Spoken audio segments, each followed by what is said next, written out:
Hello, my name is Jared Scott, and this is Slay the Princess. We're continuing from where we left off. I don't know where we left off, really. We got to an ending, so I think it would just be best to start a new game. You're on a path in the woods, and at the end of that path is a cabin. And in the basement of that cabin is a princess. You're here to slay her. If you don't, it will be the end of the world. I'm talking about the end of everything as we know it.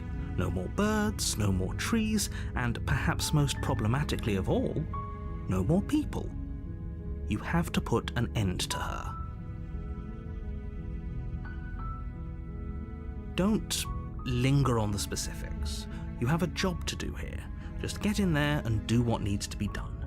We're all counting on you.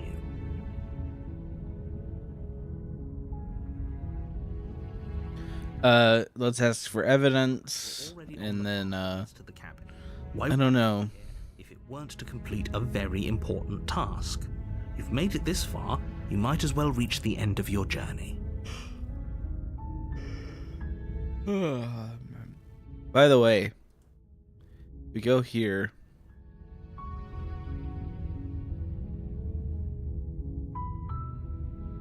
In this menu, you can tell.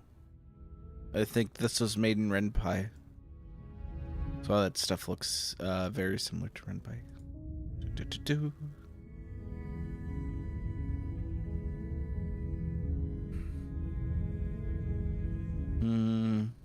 Yes, but you'll have to slay her before you get it. Oh, if only that were the case, but I don't make the rules. I have to say I'm surprised at your reluctance thus far, but unfortunately for the both of us, you're the only one who can pull this off. Like I said, I don't make the rules, no matter how much I wish I did.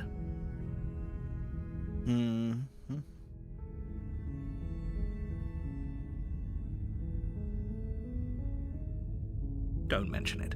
It's all part of the job. You make your way up the short path to the cabin. You'll find the princess within.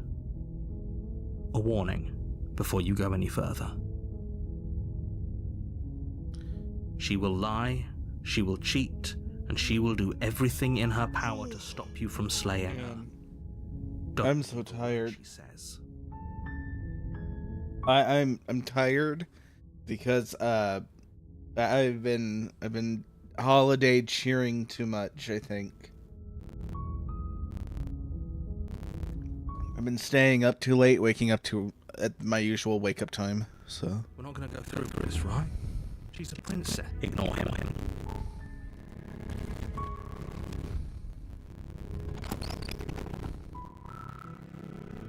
The interior of the cabin is almost entirely bare. The air is stale and musty, and the floor and walls are painted in a fine layer of dust. The only furniture of note is a plain wooden table. Perched on that table is a pristine blade. The blade is your implement.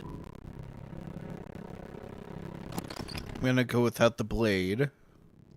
The door to the basement creaks open, revealing a staircase faintly illuminated by an unseen light in the room below. This is an oppressive place. The air feels heavy and damp, a hint of rot filtering from the ancient wood. If the princess really lives here, slaying her is probably doing her a favor. Her voice softly carries up the stairs. Hello? Is someone there? It's hypnotizing. Don't let it fool you.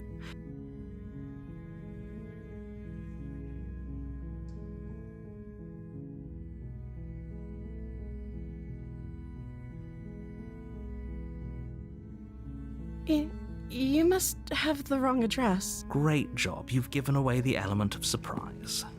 Good luck, hero. You walk down the stairs and lock eyes with the princess. There's a heavy chain around her wrist, binding her to the far wall of the basement. She's beautiful. I am begging you to stay focused. Hi. You were joking about coming to kill me, right? Do you think you could get me out of these chains?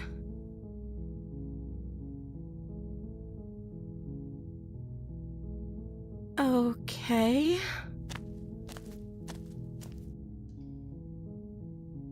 Oh. She pauses, carefully formulating her words before she responds. Yeah, so I'm wondering what this is going to lead into. I wonder if I can slay her like this. You can address me as Your Royal Highness. Or you can just call me Princess if Your Royal Highness is too formal. Is Princess her name or her title? What if it's both? Could you imagine being named Princess Princess?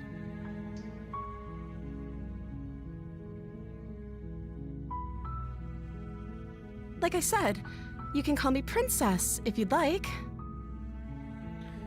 I don't know, something about her eyes. I'm sorry, I've been down here so long I guess I've just forgotten. I must have a name though. Everyone has a name. Okay, that's weird. She hadn't even thought to pick a name for herself. Hopefully you're starting to see that she can't be trusted. Go back upstairs, get the blade, and slay her before it's too late.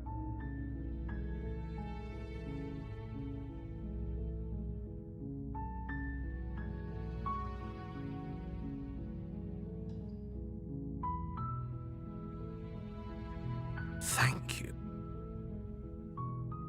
You turn back to the stair. Where are you going?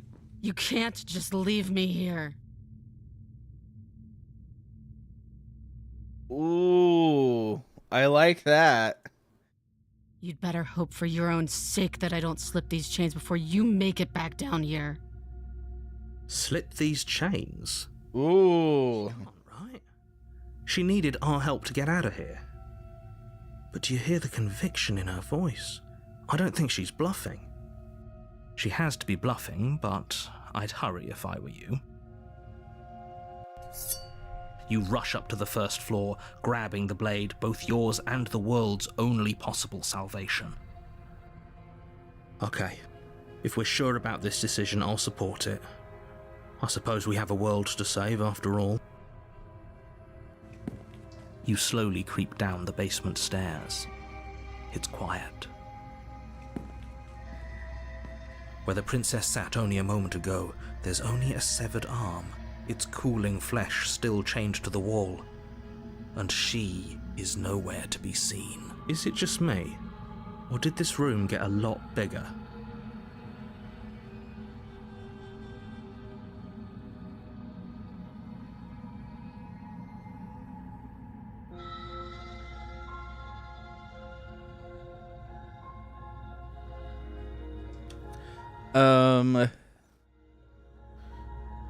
Let's finish this. Dart to the corners of the room. You don't see her. Where is she?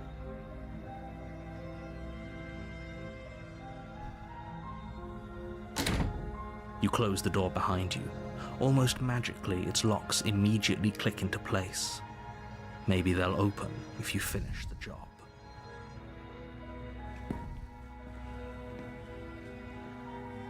Investigate the arm. To investigate the severed limb.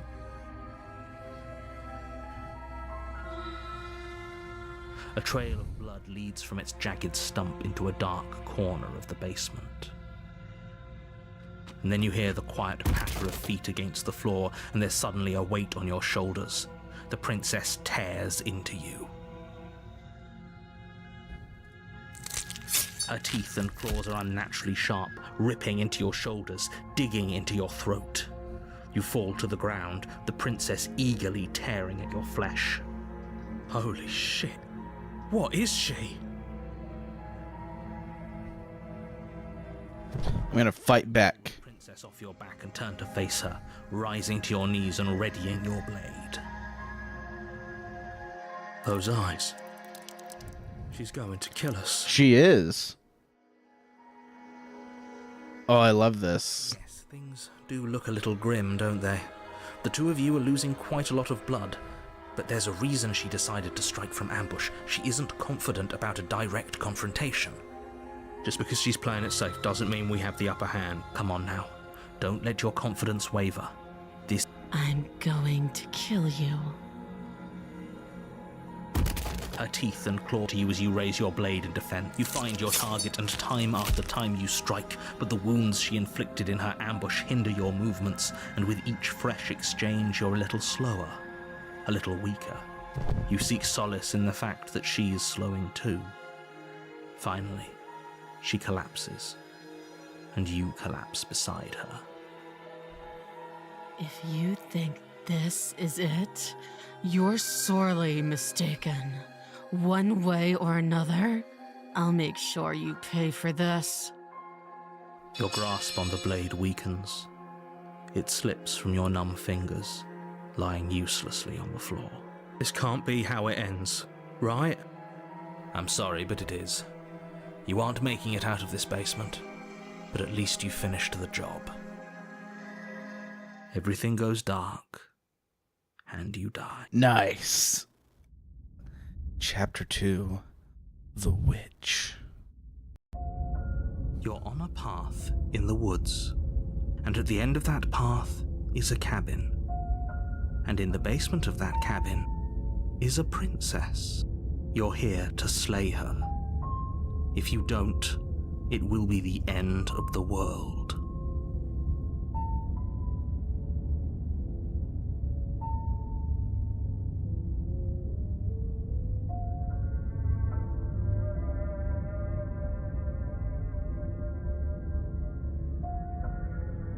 I think the big question is how much of the exploration is required for other endings. I don't know. I think at a certain point I am going to just pull up a guide for all of the achievements, because I want to get all of the achievements if I make a video on this, because I just feel like that's necessary. I don't need to see absolutely everything. I just need to get all the endings. This is the thing. And what was it? That's just thing I want to do. I'm making a prototype, sort of very simple text only game. You have choices like this, but they're in the center of the screen. It's all black screen. I might add little doodles or just pictures of brick that I've like altered the color of, but yeah, it's gonna be a weird one, so I don't know. I've had trouble with it so far, just coding it in RenPy, but so far I've had fun making the little thing. I can assure you that you're not dead. And to answer your second question, you're here to slay the princess. I literally told you that a second ago. If he doesn't remember what happened, then maybe it's best to keep it that way. Brilliant. We need to keep our cards close to our chest, and I'm not sure we can trust him. You know I can hear you, right? It's going to be a lot harder than you think to keep secrets from me. Did I say I'm not sure we can trust him? Slip of the tongue, bit of the old brain fog. I meant to say that we should probably head over to the cabin and slay that princess. We already know we can't trust her, so let's get on with the show. Uh-huh. Why should I listen to any of you? Those are two very different questions, but fine, I'll indulge you if that's what it takes to get you moving. Let's say for a moment that this really is the second time you've met me, or at least a version of me. You died last time, which probably only happened because you didn't listen to me. We were just weighing our options in a morally ambiguous situation. You can't blame us for weighing our options. We did our best with the information we were given, and we did kill her. And yet you still died, didn't you? So congratulations. You've been given another chance to actually do this right. And I believe your other question was something along the lines of, oh, what's the point of doing anything? If you're asking that, it sounds to me like you're making the rather dangerous assumption that your actions last time around didn't have any consequences. What do you mean? Of course there weren't any consequences. We killed the princess killed us, and now everyone's right back where they started. That sounds pretty consequence-free to me. Yes, but in this purely hypothetical scenario, that begs the question of how you got back here. Did time simply rewind itself, or were you instead transported to a different world entirely? Had you failed to slay the princess, what would have happened to everyone in the place you left? That's a very good point. This princess character seems like a lot of trouble, and if you think about it, actually slaying her probably breaks us out of this cycle, right? We don't want to be stuck here forever, do we? You're laying it on a little thick, aren't you? Laying it on a little thick? What are you talking about? I'm sharing my honest opinions. What matters is that almost everyone seems to be on the same page. So whenever you're ready, you can stop dawdling, get to the cabin, and save the world.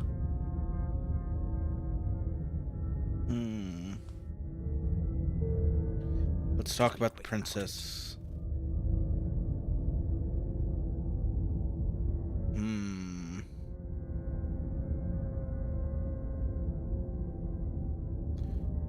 Who locked her? Locked her in that basement, and I told you what this place is. It's a path in the woods. Don't overcomplicate things. She ripped me to pieces. Just can. Believe me, I wish I could tell you more, but you'll just have to trust that what I'm saying is true, and that, despite it all, you're fully up to the task that's been given to you. Alright, why couldn't they slay her?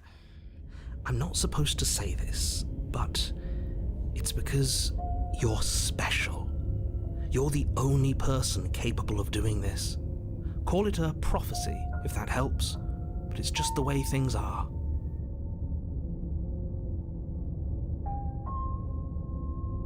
Oh, I didn't know we were special. Of course you're special.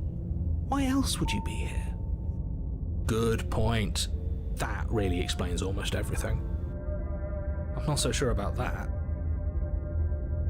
You know, you're right, but it explains almost everything.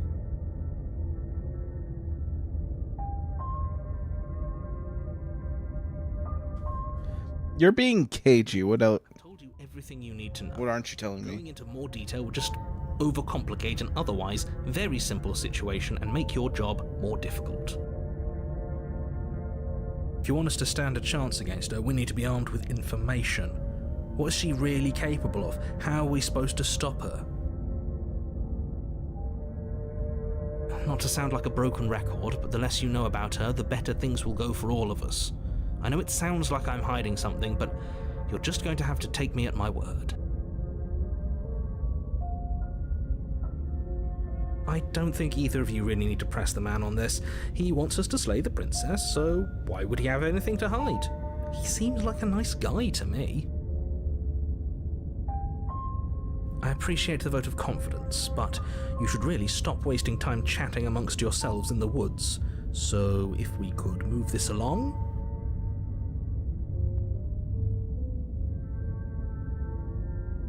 Great. Now, if you don't mind, the whole world is waiting with bated breath for you to save it from ruin. Is it now?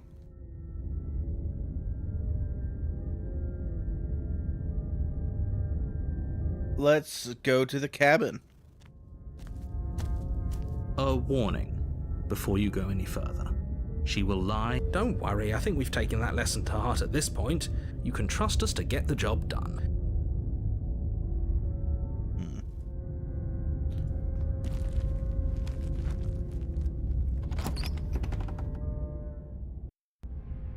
The interior of the cabin is a mess of twisted roots, the walls a chaotic weave of knotted wood that, almost as if by accident, just happened to resemble a room. The floor is damp and earthy, and the only furniture of note is a slab of mud in the shape of a shelf, with a pristine blade perched on its edge. The blade is your implement.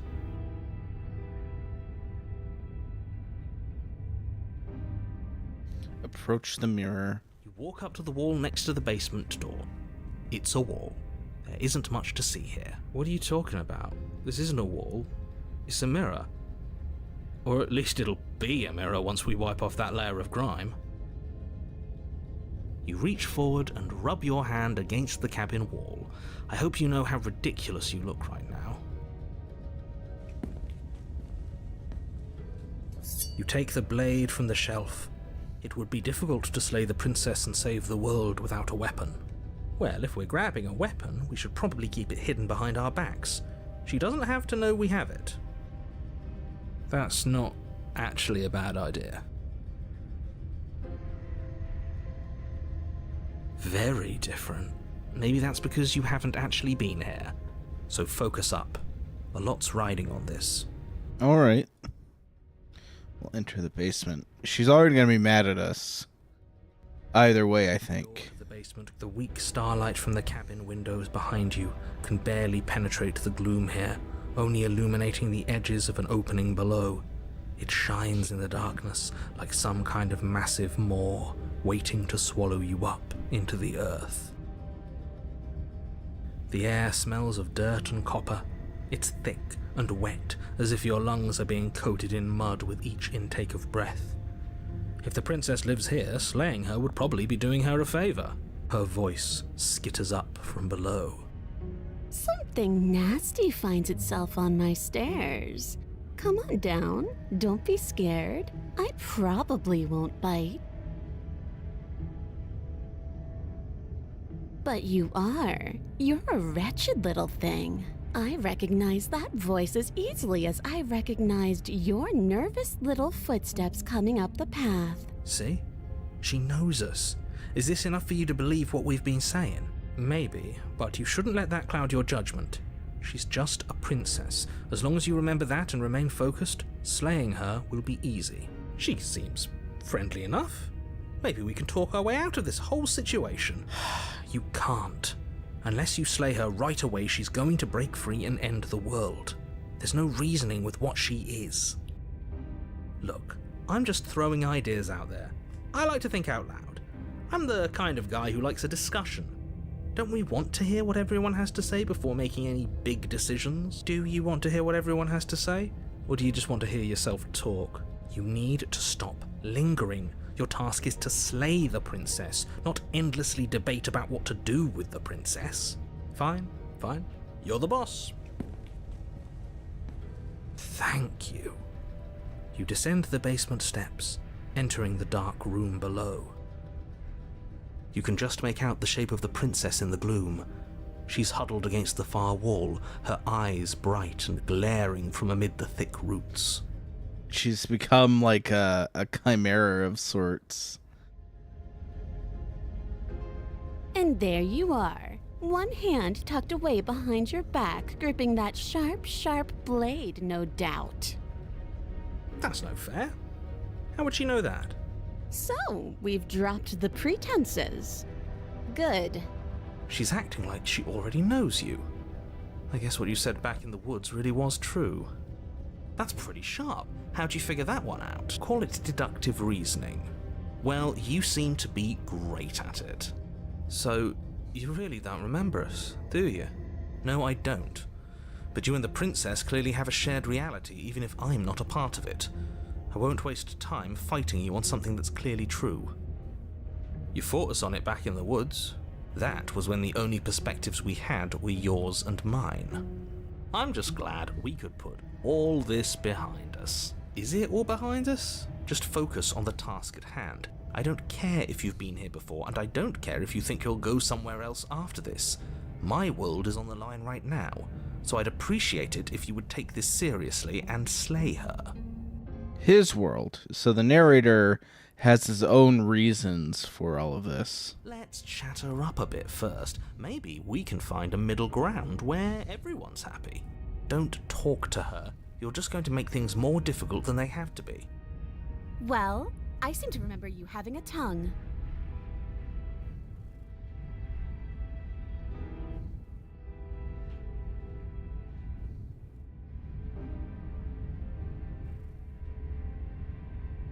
Oh, I don't need you to cut me out. The princess grins as the chains fall from her wrist. She could have gotten out of those the whole time. That sneaky little... A woman after my own heart, really. She knows how to hold her cards close to her chest. This is why she can't just be abandoned here. If left to her own devices, she'll find a way out. Now stop her. Oh, smart. Let's apologize. Get us back on the... Oh, you're sorry. Isn't that nice? You're such a gracious little monster. If you're sorry, then let me out of here. Prove it.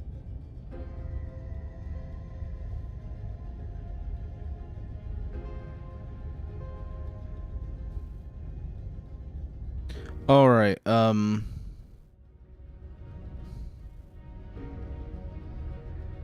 Look, I'm gonna tell her that there's something bigger than both of us at work. We should team up. I suppose you didn't come into my hovel of your own accord, did you? All right. I suppose I could team up. I need a way out after all. And unfortunately, you're the only one I have. Seems to me like she's offering a mutually beneficial arrangement. We should take it. Do you know what the word mutually means? Because it sounds to me like she's offering an arrangement that benefits her and her alone.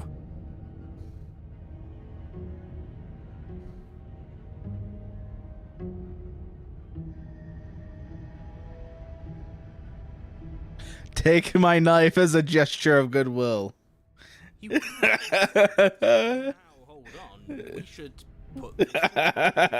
It's one of our most valuable assets. We can't just give it to her. Too late, I already have. I vote no. As do I. I, abstain? You abstain. She's going to... This isn't a democracy. Oh no. We're gonna die. Toss the blade at the princess's feet. She eyes it with suspicion before kneeling down to pick it up. I wouldn't have done that. Why did you? She creeps forward, taking one cautious step at a time until you and she are face to face. What do you think happens now?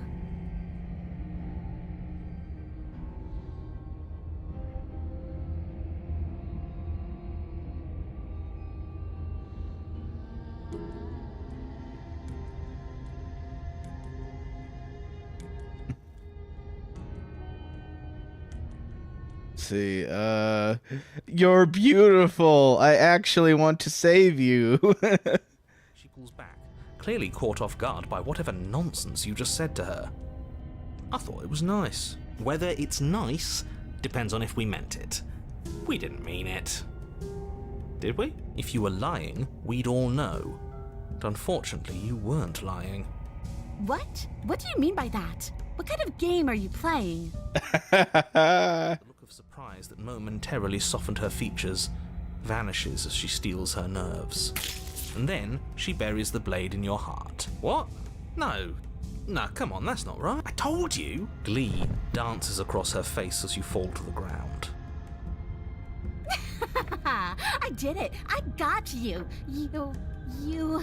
The princess seems to tremble, her smile fading quickly, replaced with concern.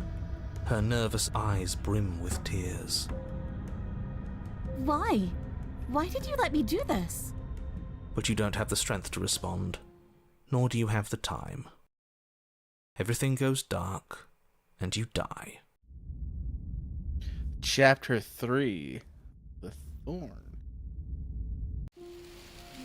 You're on a path in the woods. I told you not to give her the blade. I told you it would come around. I can't believe she actually stabbed us. Yeah, we know. You already got your I told you so's in while we were bleeding out. I just wanted to make sure that everyone here knows that I was and am on the right side of that argument.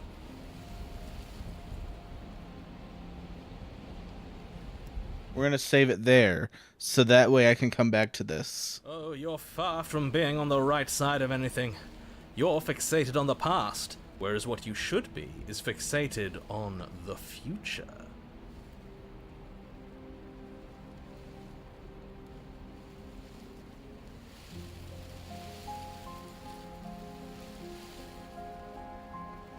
He's back. The voice of the smitten. We're all doomed.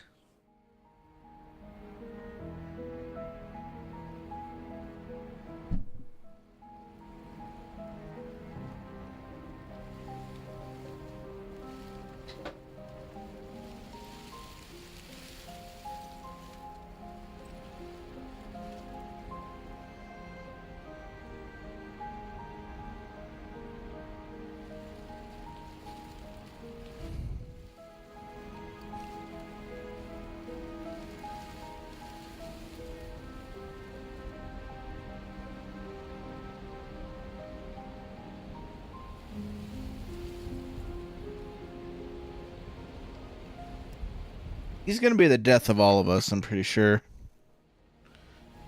So that's fun. That's fun. Ho ho, a visionary. I like it. Tell me more. Gladly, my dear fellow. By cruelly turning on the princess in her moment of vulnerability, we made ourselves an enemy. But by mastering our fear and insecurity and handing over our power, we've begun a journey to something so much deeper. I like journeys. Traveling is a bit of a passion of mine. It makes me so relatable. Now, where are we off to? Well, if we're lucky, it's a journey to love. She hates us. Does she? She hesitated before stabbing us to death. There might just be a kernel of affection in that angry, angry heart. As ridiculous as this guy is, maybe he has a point. I don't know if I necessarily buy into his whole love journey thing, but maybe she won't be as keen to betray us this time. We've already proven to her that we can change, so maybe she'll realise that things don't have to end in violence. You know, maybe you're right, in which case I suppose the only thing to do is to get back to the cabin and give it another try. Give what another try exactly? You are aware I've been listening to you, right? It makes no difference if we conspire in the shadows or bear our intentions with open hearts. We are breaking your cruel cycle and whisking her away to freedom. Oh, are you now? Great, so you've obviously been here before, since you apparently died at least once. Twice, actually. Sure. Twice. Then I'll spare you the little introduction I had planned. You already know about the princess, and clearly you already know that she's dangerous. So don't muck this up. It's bad enough that this isn't your first time through.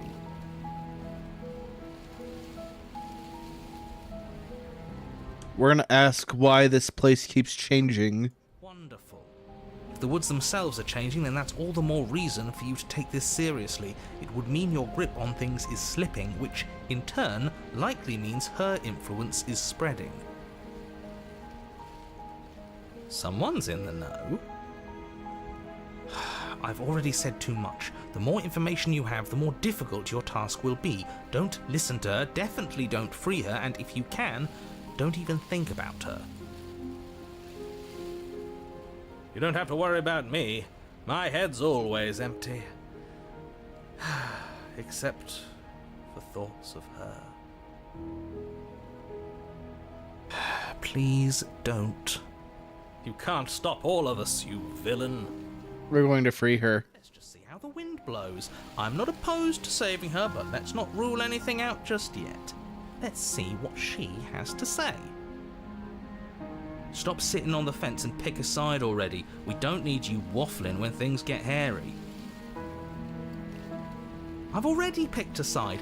Our side. I'm here to make sure that whatever happens, we wind up on top.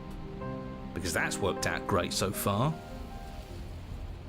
Well, we're not out of the game yet, are we? And again, I'll have you know, I wouldn't have gotten us killed last time. I wanted to stab her in the back, not hand over our precious backstabbing implement.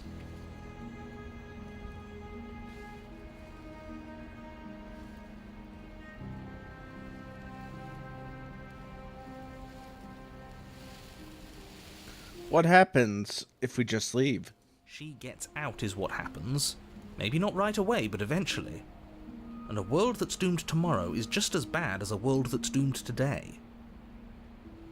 He's a bummer, isn't he? All doom this and doom that. There's more to the world than how and when it will end. Love is what makes everything worth doing. Whatever you do, don't listen to this one. He's ridiculous. Whatever he wants you to do, do the opposite.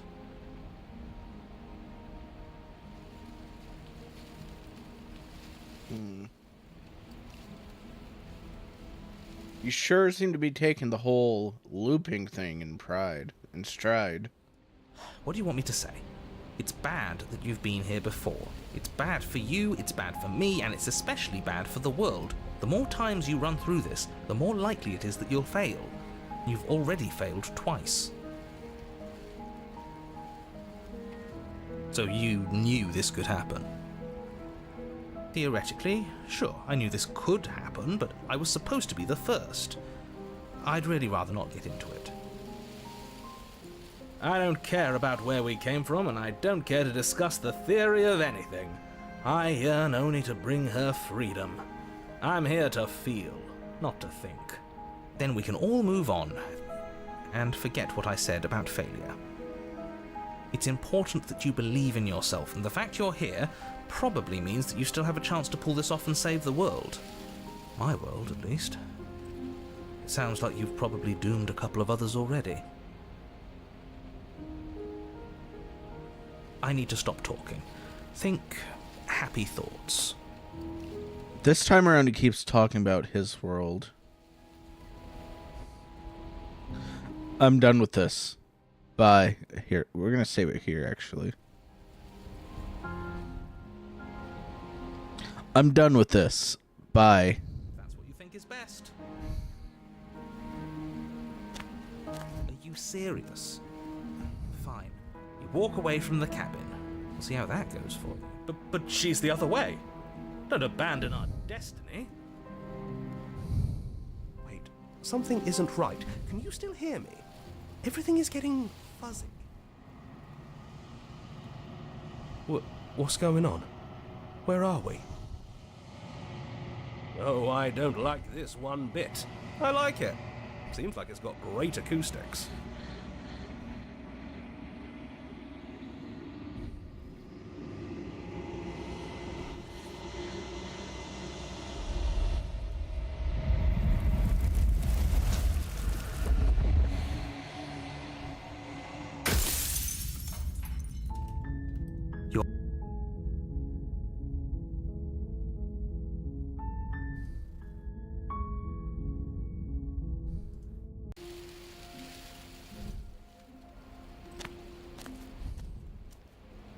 It isn't long before you find yourself at the base of the cabin. I think it's clear where everyone stands at this point.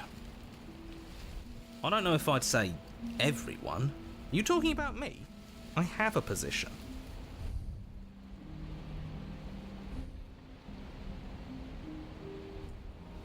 Ignore him, he's just talking for talking's sake. My position is the only one that matters. You know what you have to do. Well, we only have one option here. The interior of the cabin is hardly an interior at all anymore. The burned-out ruins merely suggest the shape of the structure that once stood here, charred wood still reeking of ash. But beneath it lies the fresh smell of spring growth after rain, the promise of new life in the wreckage of the old. The only furniture of note is the crisp shell of what was once a table, a pristine... Wait, this isn't right. There's supposed to be a pristine blade. Why isn't there a pristine blade? We gave it to her last time. She can't still have it, can she? Maybe she does. Ooh. Well, it's not here. And if she has it, let me guess, you want to get all chummy with her. Look, as far as I see it, if it's between him and her, I say we side with the one who has the weapon. I wouldn't be so hasty. I'm sure the blade will turn up somewhere. She can't have it. That's not how this is supposed to work. If she does have it, that's all the more reason to put our faith in her. We've already shown her our heart. Now she has to show us hers. Unless her heart tells her to stab us, which doesn't seem unlikely, so yes, I agree. Let's make sure we get on her good side.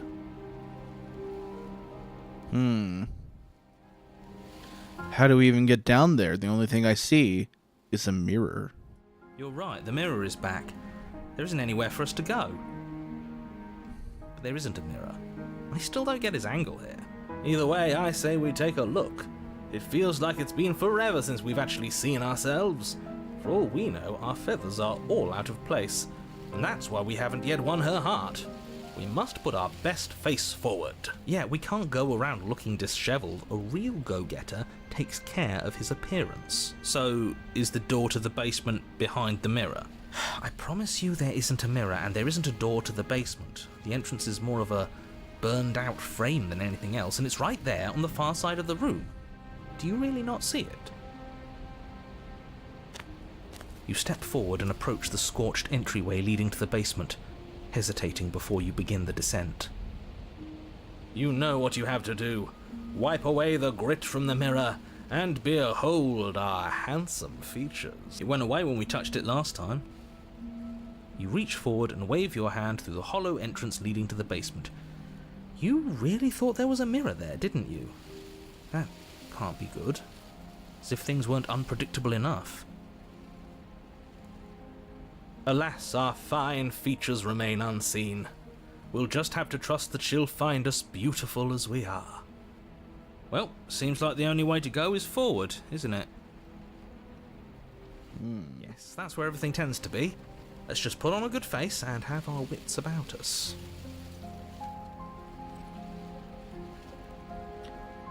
Enter the basement. You step through the frame of scorched wood and make your way into the darkness below. The stairs to the basement are covered in a fine layer of gritty ash. The air still feels warm, as if the fires that ruined this place had only recently been extinguished.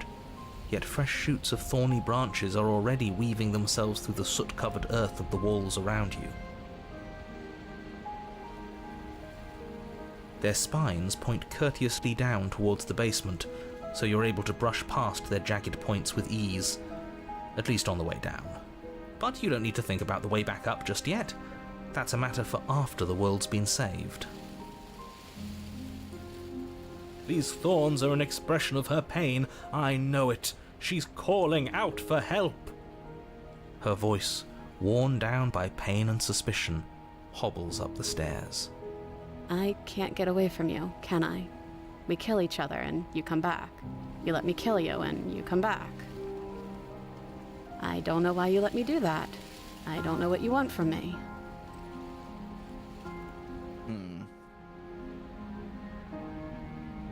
I think you know how this goes. I'm down here and I can't leave. So come down and talk. It's not like I can stop you. You continue down the basement stairs, brushing past the smooth edges of thorns that grow more and more plentiful as you make your way forward. She's nicer now, so maybe there's something we can do. It's a vast open cavern, now overrun by briars and prickles and thistles. The space thick with hostile vegetation. At the heart of it all, encased in a tight weave of vines, is the princess. Her bloody, trembling hands clutching a pristine blade. Did you know this was going to happen to me? Are you here to watch me suffer? Are you here to laugh?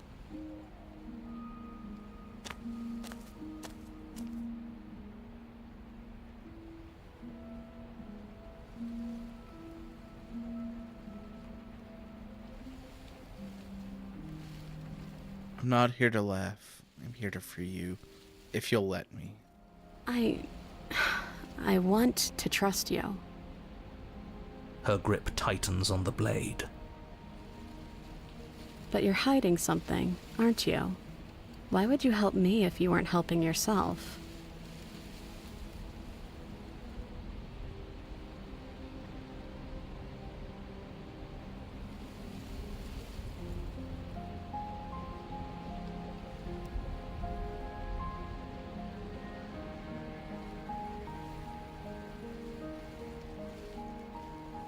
You're not the only one who yearns for freedom. The princess clutches the blade closer to her chest. That sounds nice. I'm so tired of the bad blood between us. But it's hard to let it go. You've hurt me. Her eyes dart away from yours for a brief moment. And I've also hurt you.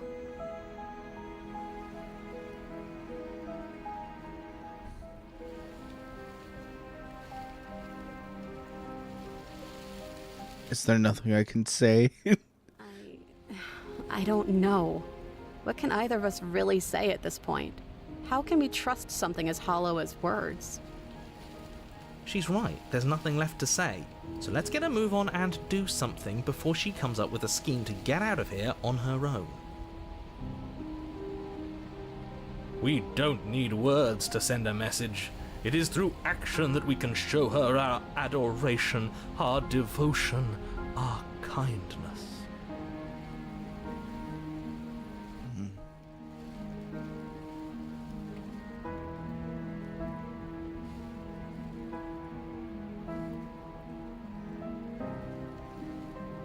I don't want to turn and leave. I'm gonna save here. I'm gonna turn and leave. You're in a prison of your own making. I broke your cycle of violence. I broke our cycle of violence. If you still want to wallow in it, be my guest. Do you really think you can just wash your hands of all of this? Do you really think you can just leave me here? This is even better than stabbing her. The same reward without any of that nasty effort. Even better, putting off a choice is always worse than making a committed decision, especially when you already know the right answer. Oh, man. It's even more cruel if you ask me. Leaving an incredible soul like hers to languish forever in pain and alone. How can we bear to live with the guilt? We'll live with it just fine. Besides, she'll get over it. That's what I'm afraid of. But as you approach the basement stairs, you make a grim realization. The thorns won't let you leave. We don't have any way to cut through them. Okay, new plan. We re-befriend the princess, get the blade, and all of us leave here together as friends. You can't leave without me, can you? Isn't that funny? Isn't that so funny? This is perfect, actually. Just you and me rotting down here forever, together. It's what we deserve after everything we've done. It's romantic, even. We got our beautiful ending after all, tragic as it may be. You know, just to make sure things are a little more permanent, I think I'm going to take this particular needle out of the picture. She wouldn't. Thorns slice into the princess's hands, lacerating what little skin remains as she raises the blade to her mouth. Take it. Take it now, before she swallows it out of spite. Do nothing. You stand in place among the thorns, inert, merely watching as the princess swallows your only way out of this place. She actually did it. Good for her. Such a decisive woman. But extremely not good for us. Blood trickles down the corner of her mouth, then flows from between her lips. She smiles. There. Isn't this just perfect?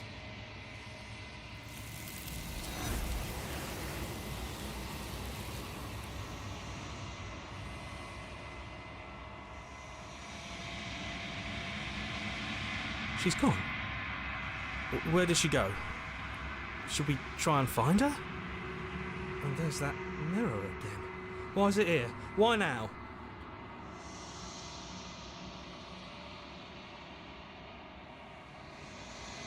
I'm begging you, don't do this.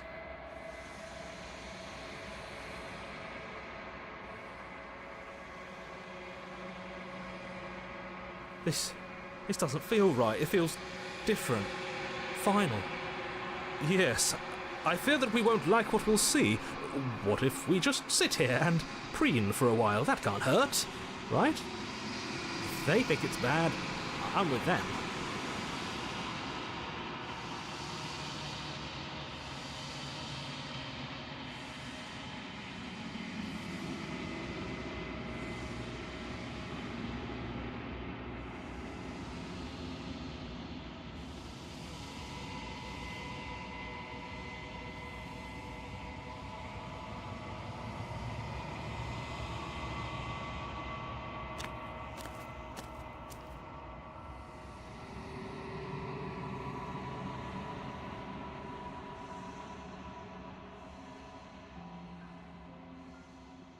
I don't think I've seen this before.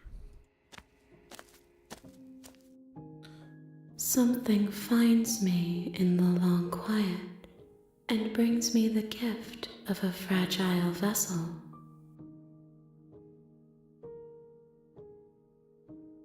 I've been playing a game called Heartbound.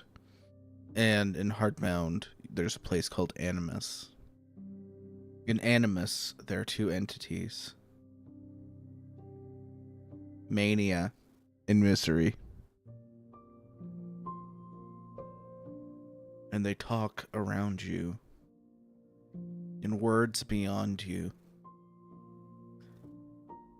about a vessel and whether or not you can break the cycles that have been going on and on and on. When I played this game before, I mentioned Infinity. Infinity is a series of 5 games. 2 of them have not been translated.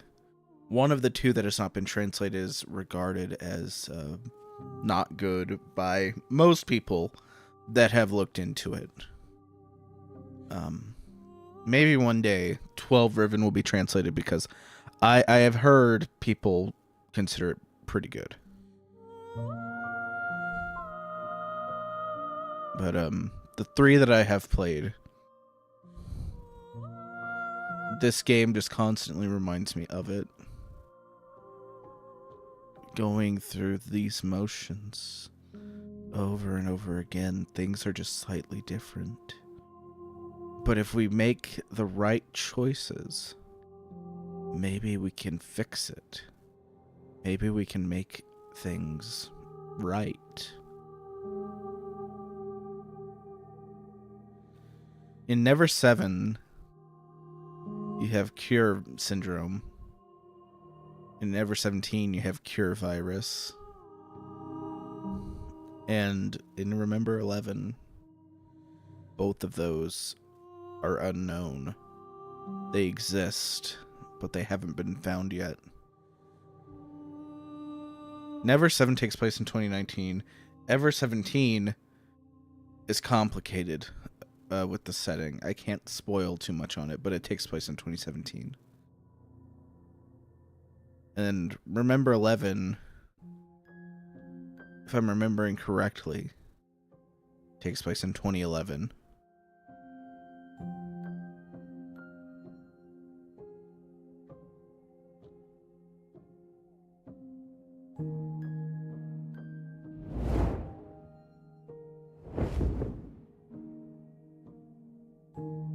My roots burrow in an ocean beyond your sight. We cannot harm each other as we are now.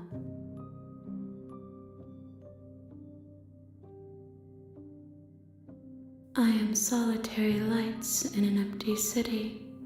What are you?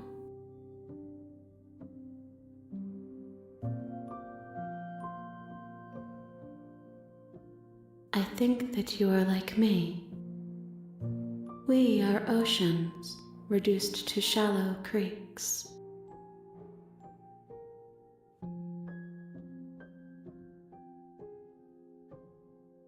Yes, nerves and fibers to feel the worlds beyond, perspectives to make my own. This one yearns for connection she feels she doesn't deserve. Even when shown compassion, she hid herself away. She will make for a cautious heart. Do not mourn her. She isn't alone anymore. Let's just say she's better off. How can the world have ended if we are talking?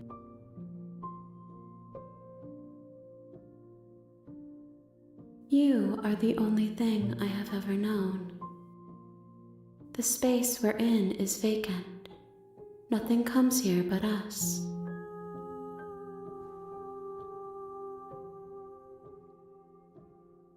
I have only just now stirred to consciousness. I could not have trapped you here, and I too yearn to be free.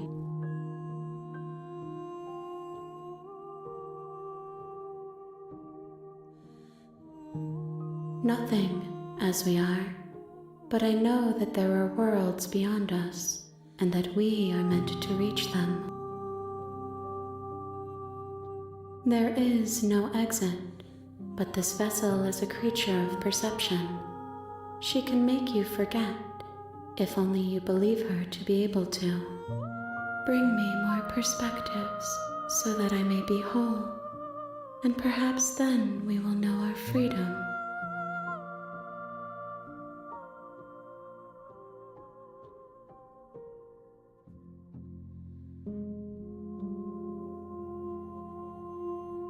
You ask of things that cannot be done. To destroy is merely to reshape, to remold.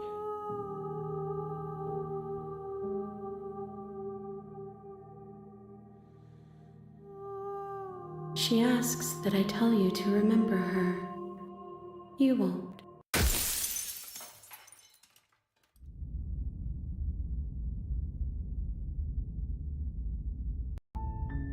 You're...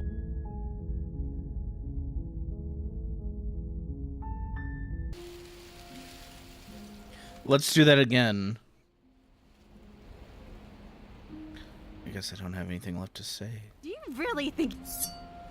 Rush for the blade. You rush towards the princess, arms outstretched and grasping for the blade. But as you tear through her thistled prison, the thorny vines dig deep into your arms, seemingly growing thicker and sturdier the closer you get to your goal. It feels like it should be within reach, yet you cannot reach it quickly enough. It's no use. Even if we grab it, we won't be able to pull it back out of there. It's better than letting her eat it and losing it forever. You just manage to reach her hand, grasping it firmly in yours before the thorns finally trap you in place. Blood trickles down your arm, mingling with hers. The two of you lock eyes. We're stuck like this, aren't we? I knew this was always going to be how it ended.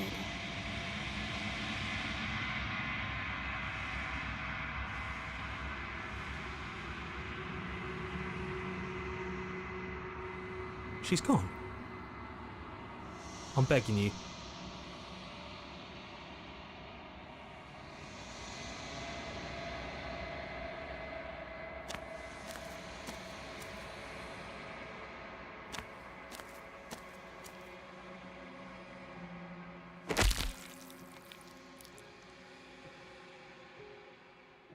There's nowhere for you to be but here.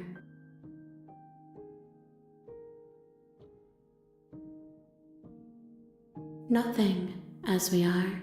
There is no exit. Bring me more perspective. She asks that I tell you, you won't.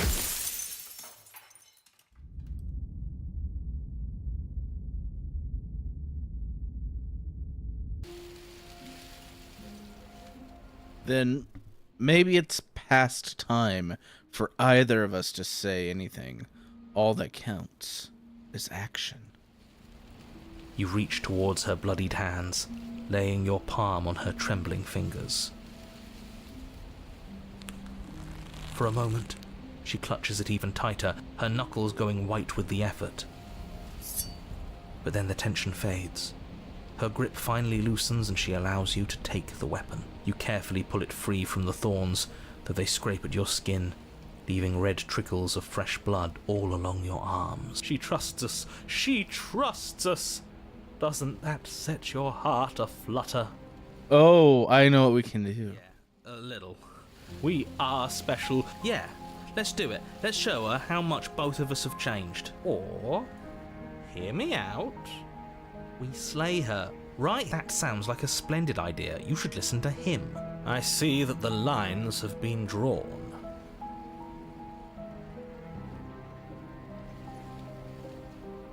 It's 2 against 1. It's 2 against 2. You don't count. And why shouldn't he count?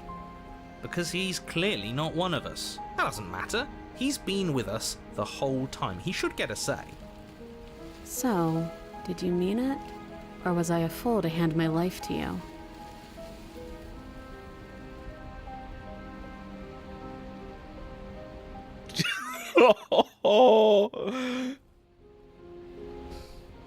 Oh, there's a third option. Really think you can just wash your hands off This is even better than stabbing her. Oh. It's not even. It's even more. We'll live with it, just. That's what I'm afraid of.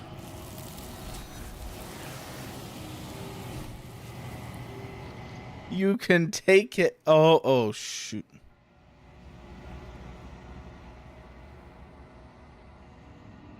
I saved instead of loading. You're on a path.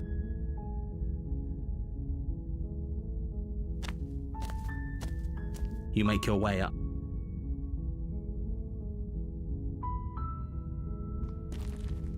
Oh no. The interior of the cabin is. Alright, we're gonna enter the basement. We're gonna have to do everything again. The door to the base. You must... Okay. Oh.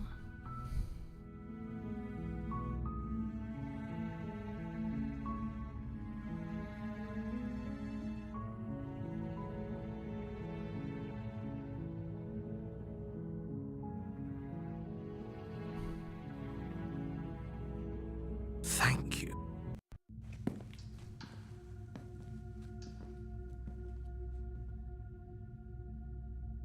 Your eyes. Where is she?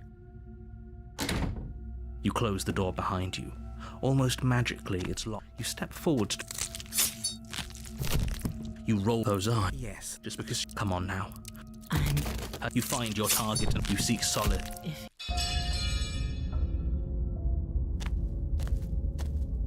A warning before you go in. Alright, we gotta try this all again. Because I messed it up. I saved. The cabin is a mess of. The blade is your. You take the blade. Well, if that's.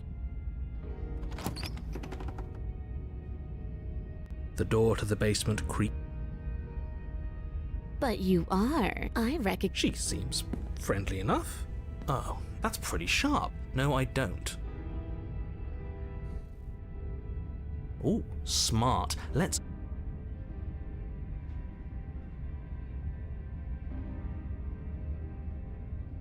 Oh, I don't need.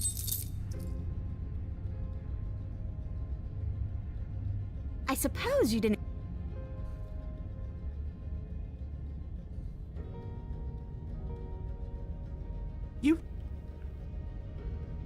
You're going to get everyone killed. You know that, right? But of course you do. She pulls back, clearly caught off. Please.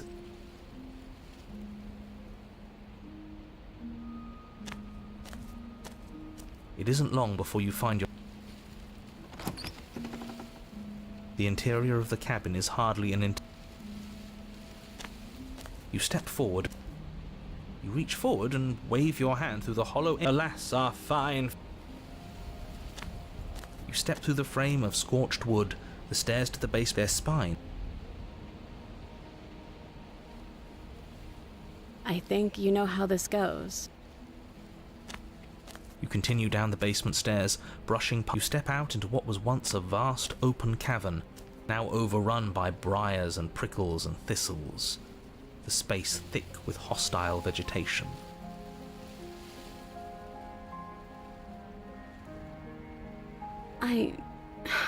I want... Her grip tightens on the blade. But you're hiding something, aren't you? Why would you help me if you weren't helping yourself? The princess clutches the blade. That sounds nice. Her eyes dart away from yours for a... And I've also hurt you.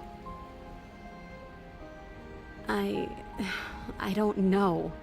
What can either of us really say at this point? How can we trust something as hollow as words? She's right. There's nothing left to say. You reach towards her bloodied hands, laying your palm on her trembling finger. For a moment, she clutches it even tighter, her knuckles going white, but then you carefully pull. She trusts us. She trusts us. Doesn't that set your heart aflutter? All right. So this time, I see that the line is too. this time, You, cousin. So, did you mean it? Or was I a... Oh, you scoundrel. Why? We finally gained her trust. That took a lot of work. Sorry, boys. Looks like we've got our tiebreaker. Blade safely in hand, you turn it on the princess and drive it but her thistled prison proves to be an impossible obstacle. Its thorns dig... Ha! We're not going to make it. This is what we deserve. Better we trap. The tip of your blade only manages to touch her sternum before it stops moving entirely. Come on, just push a little further. I knew this was coming. I can't believe I ever let myself hope for better. This was always going to be us.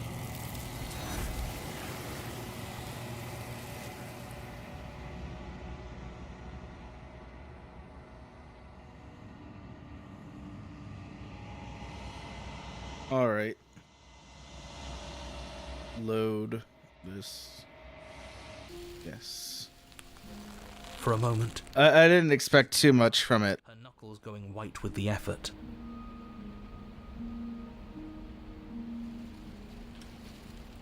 Where things are really going to get interesting is with Tension fades. setting her free Finally, and walking out with she her. allows you to take the weapon. You carefully pull it free from the thorns, though they scrape at your skin, leaving red trickles of fresh blood all along your arms. She trusts us. She trusts us. Doesn't that set your heart aflutter? Yeah, a little. It could just be nerves. Being this close to her does bring back unpleasant memories, but I don't know, it doesn't feel bad. It feels good. We are special.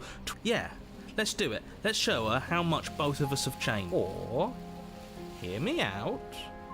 We slay her. Yes, what a good idea. Oh, so you're suddenly team free her. You can't just switch sides as soon as we make a decision.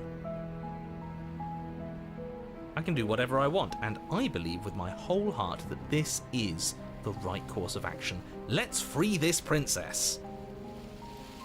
Everyone deserves a chance at redemption. Let him join us and be merry. We are all united by our passion. That's right, what he said. We've already given him a chance at redemption. And who says I don't deserve another? I really mean it this time. I'm big enough to admit when I'm wrong. So I want to help you all free her. And I have no problem with that. Welcome to the team. You're one of us now. One of the good guys. You take the blade to the thorny vines imprisoning the princess, and she flinches, relaxing only slightly as the blade slices into the thick vegetation rather than her arm. And she flinches again as the last of the vines is cut away, as if, after all of that, she's still expecting you to turn on her and stab her in the heart. But you're not going to do that, are you? Still, all it would take is a single slip of the blade. Such a pathetic attempt at distraction and subterfuge. Our blade is a dashing sword, and every dashing sword is an extension of its hero. It won't slip. You're right. He can't even make it slip, can he? He's a bit of a nobody. Good thing I've been on your side of all this since the beginning. The princess falls into your arms, tears streaking down her cheeks. I can't believe you're making me describe this. I hate you. You actually meant it. You rescued me. Do you see the way she's looking at us? Kiss her. Kiss her now before the moment ends.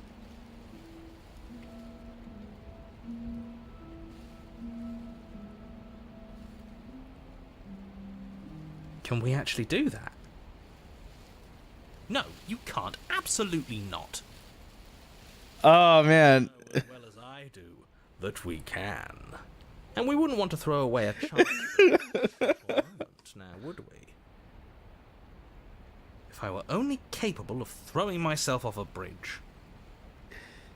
Well, are you going to describe our steamy, romantic kiss? You lean in and you kiss her. And she reciprocates enthusiastically. You kiss. It's done. Are you happy now? Come on, now this is the big moment. You can do better than that. Ugh, fine.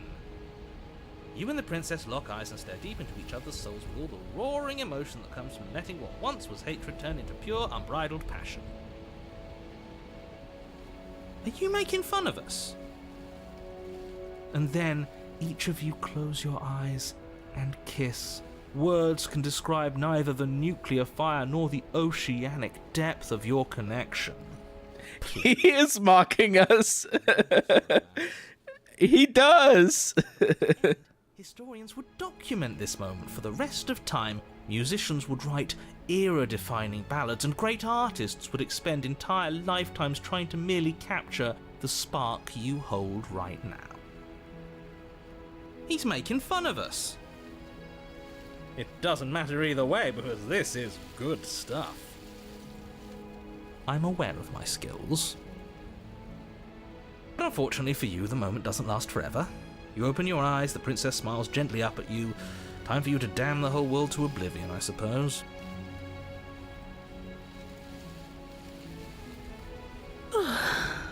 That was nice.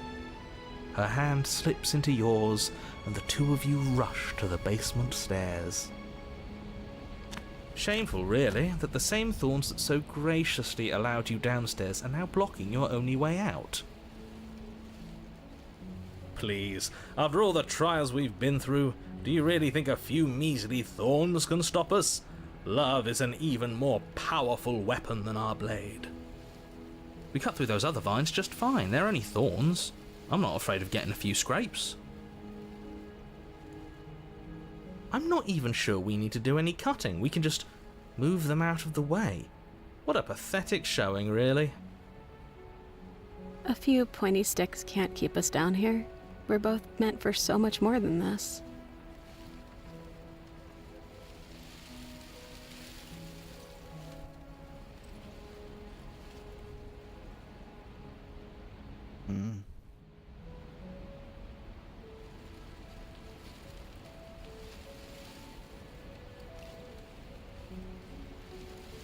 Let's cut into the thorns. As you swing your blade into the thorns covering the basement stairs, they yield.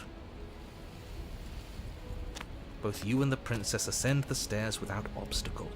This is unacceptable. The second you step out of this cabin with her, the world ends. Do you hear me? What did the world ever do to you to deserve this? Your nightmare is our dream. Whatever world would condemn star-crossed lovers like us to a cycle of violence and despair isn't a world worth saving. We'll weave something new together. Something better. You and the princess hesitate at the cabin door. This is your last chance. We've already made our decision. We're finally leaving here together, aren't we? And all we had to do was trust each other. It wasn't easy, but I'm glad we finally could.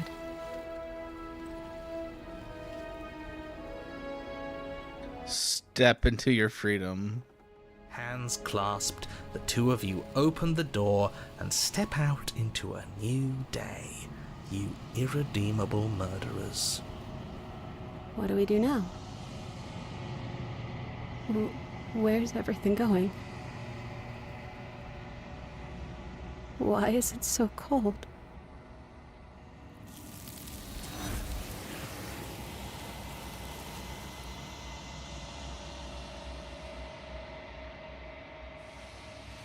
She's gone. And there's that...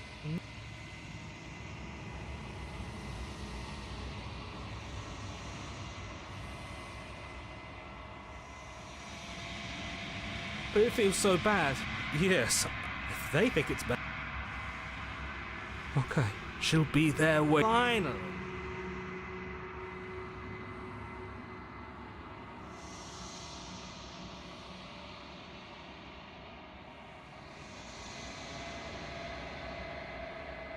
You've grown.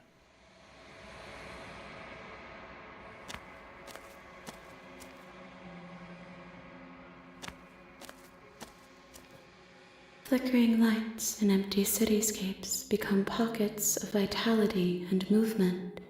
I am more than I was before. Whenever you are ready, I will wipe your slate clean once again.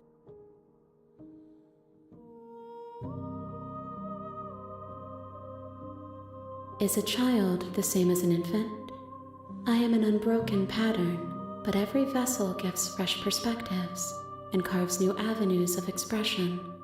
I am different, but I am the same. Eyes close in reflection. Perspectives meld together, and the breadth of my experience stretches to new corners. There are contradictions, conflicts in my nature, and there are familiarities that bind everything together. It feels correct. This is what I need to be. This is the only path forward.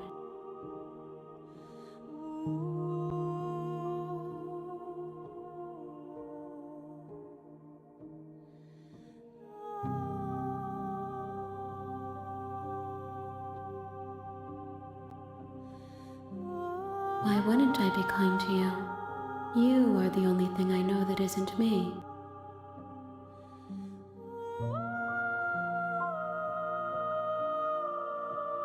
Gifts aren't what someone tells you to bring them. My joy is in seeing what you choose. There are no wrong answers, and every perspective illuminates my shadows and shares new secrets. This one yearns for connection she feels she doesn't deserve. Even when shown compassion, she hid herself away. She will make for a cautious heart. Do not mourn her. She isn't alone anymore.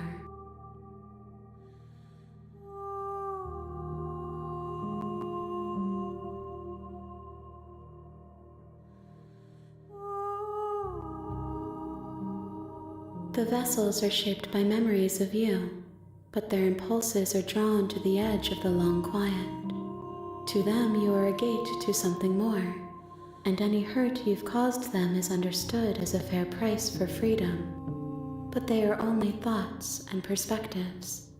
They are not me. The wounds they've suffered carve texture around my heart. Without them, I would be as I was before.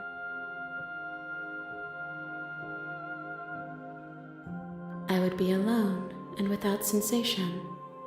I could not feel the joy of having you by my side, for I would not know your absence.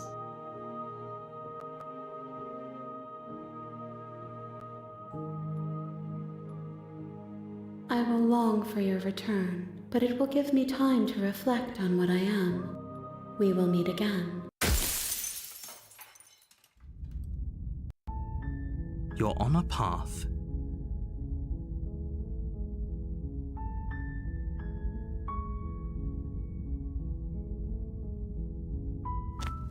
I'm gonna go straight for it. You make your way up.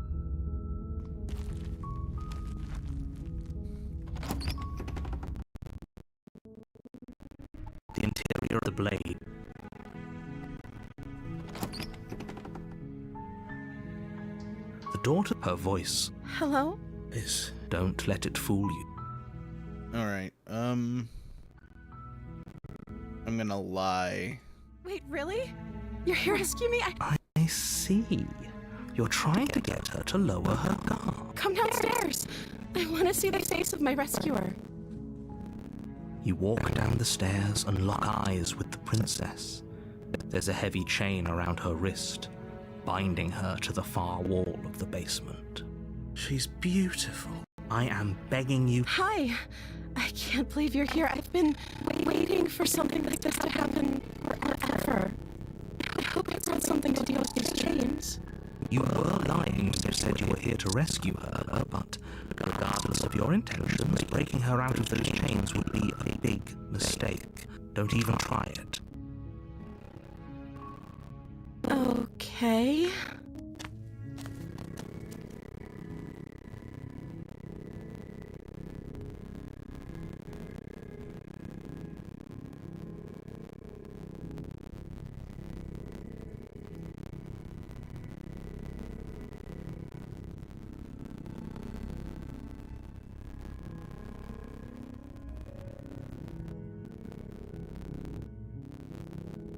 Oh, She pauses. you can address me as your royal. Like I said, you can call me princess if you'd like. I'm so sorry. I've been down here too long. Okay. She hadn't.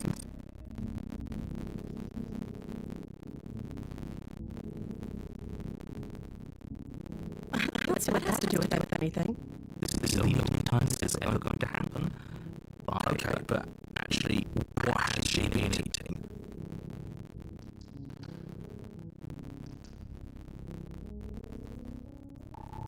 Of course I'm locked up down here for a reason. I don't actually know what that reason is, but you don't just stuff a princess in a basement and throw away the key without there being some sort of an explanation, right? You have all the explanation you need. The princess hesitates before responding. She doesn't know.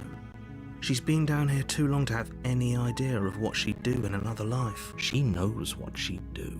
She's just searching for whatever answer. Are you looking for the truth, or are you looking for the right answer? Because with the dynamic we have going on here, I don't think the specifics of what I do really matter. It's not like you'd believe me.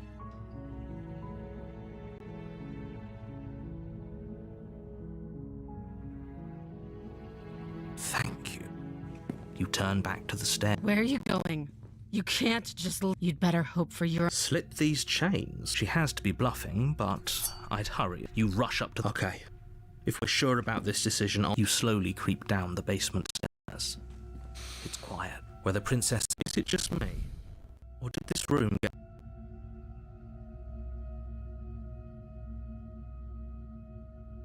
This is a dangerous play. Who's to say she'll actually succumb to her wounds? She doesn't have a weapon, and she's missing an arm. You can finish this.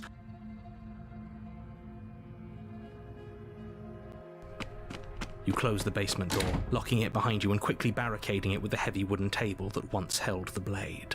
Okay, we can make this work. She has an awful wound and we have all the time in the world.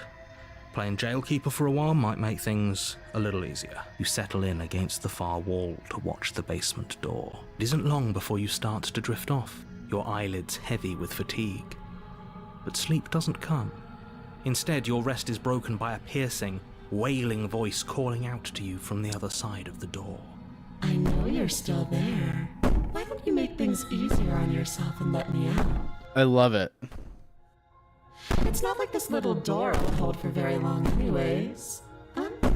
It's probably a good idea to try to get back on my good side. She sounds terrifying. Like she's less of the princess you saw and more like something out of a nightmare. As she violently rattles the door, you do your best to shut her out of your mind. When I get out of here, I'm going to pick you apart piece by piece. I won't forget what you did, and I'll never forgive it. You don't know the kind of enemy you've made tonight. It doesn't sound like she's getting any weaker. No, it doesn't.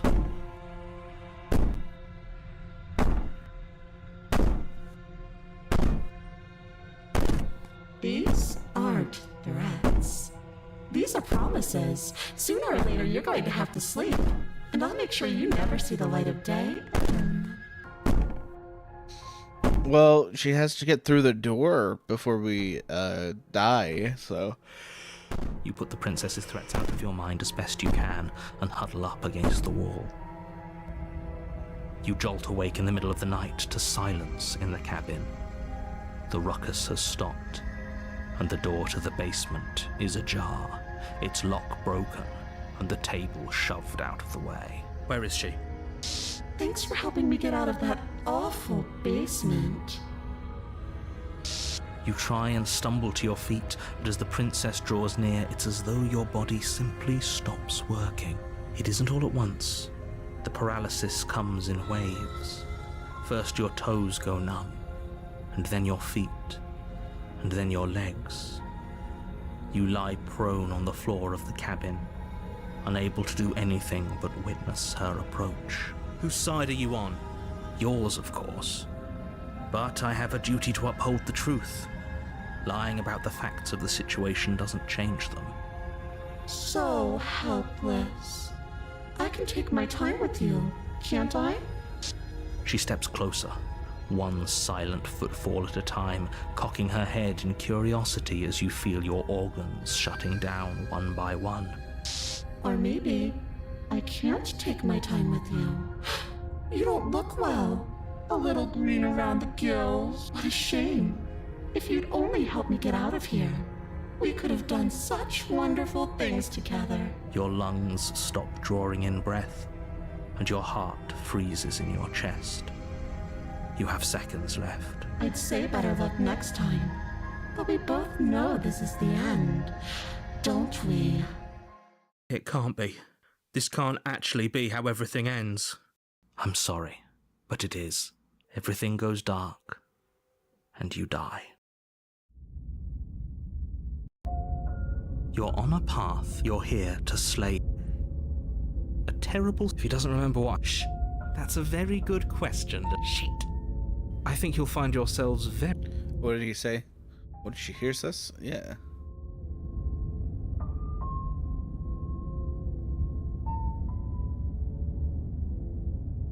We could go back and forth on this forever, and it won't get you any closer to doing your job, and... Those are two very... Let's say, if you're back here, we couldn't trust either of you, and as far as I'm concerned, we still can't. All we did was lock her away. And how'd that work out? No comment.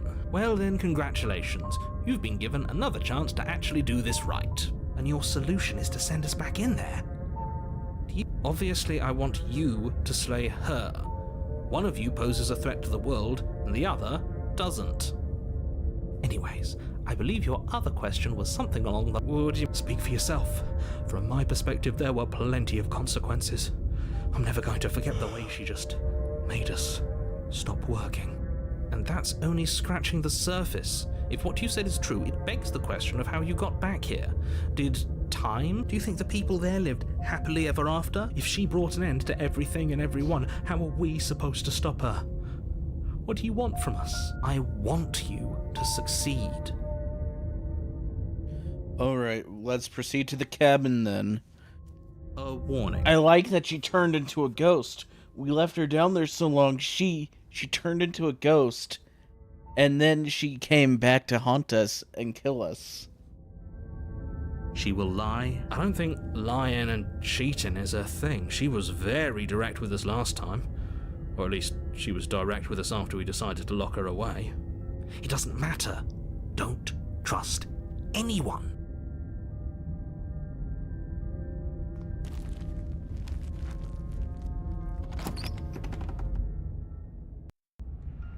The interior of the cabin is plain, the smooth wood of the walls almost featureless.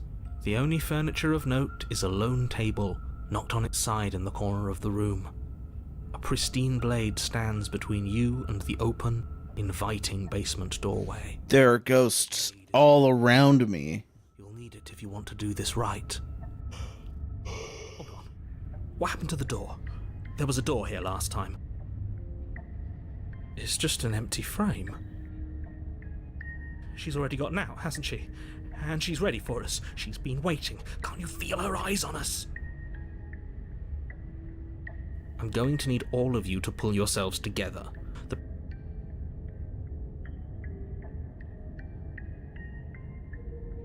We're saving there. Then we can come back to that. Deep breath in, deep breath out. Your task awaits, and only you can do it.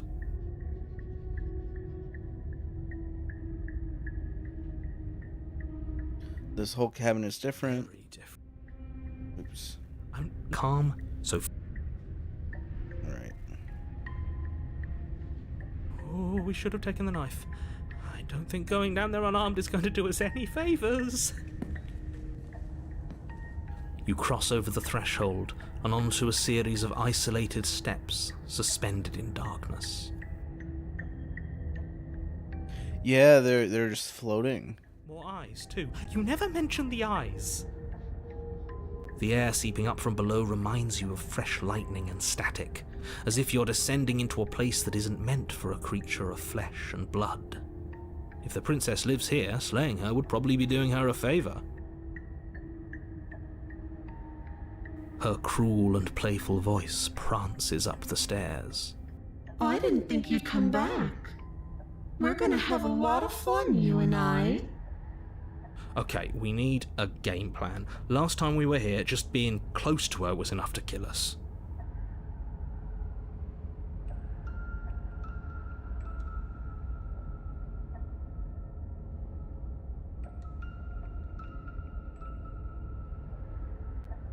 I'm gonna step off into the void between the stairs. You attempt to step off the stairs and into the pitch black surrounding them, but you're stopped by an invisible force. Why did you do that? What did you think would happen?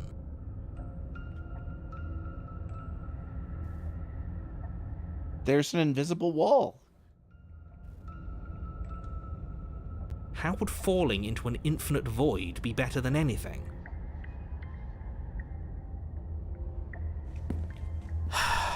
You make your way to the bottom of the stairs.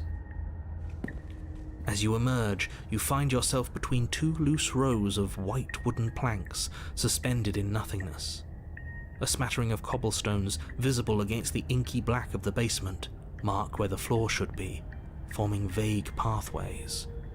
At what seems to be the end of the room, they diverge in opposite directions, left and right. She could be anywhere, and there's nowhere for us to hide. We're completely exposed. Are you really not going to comment on how weird this place is? No, I'm not. Somebody needs to be the voice of reason here, and it certainly isn't you. Excuse me, I'm being incredibly reasonable. You're the one who's just matter-of-factly describing whatever the hell we're looking at like it's an ordinary basement. We're going to die down here.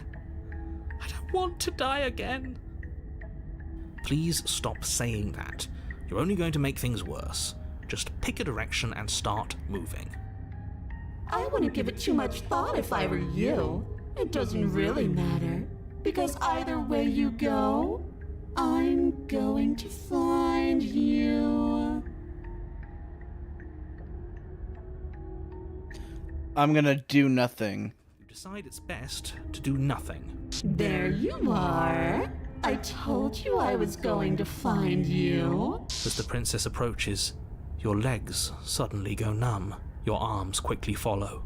This is it, isn't it? It's almost like you want me to get you. There has to be a way out of this. Think! Think! What did you do? Pull yourself together. She isn't supposed to be like this. I wonder how many times I'll get to play with you before you break.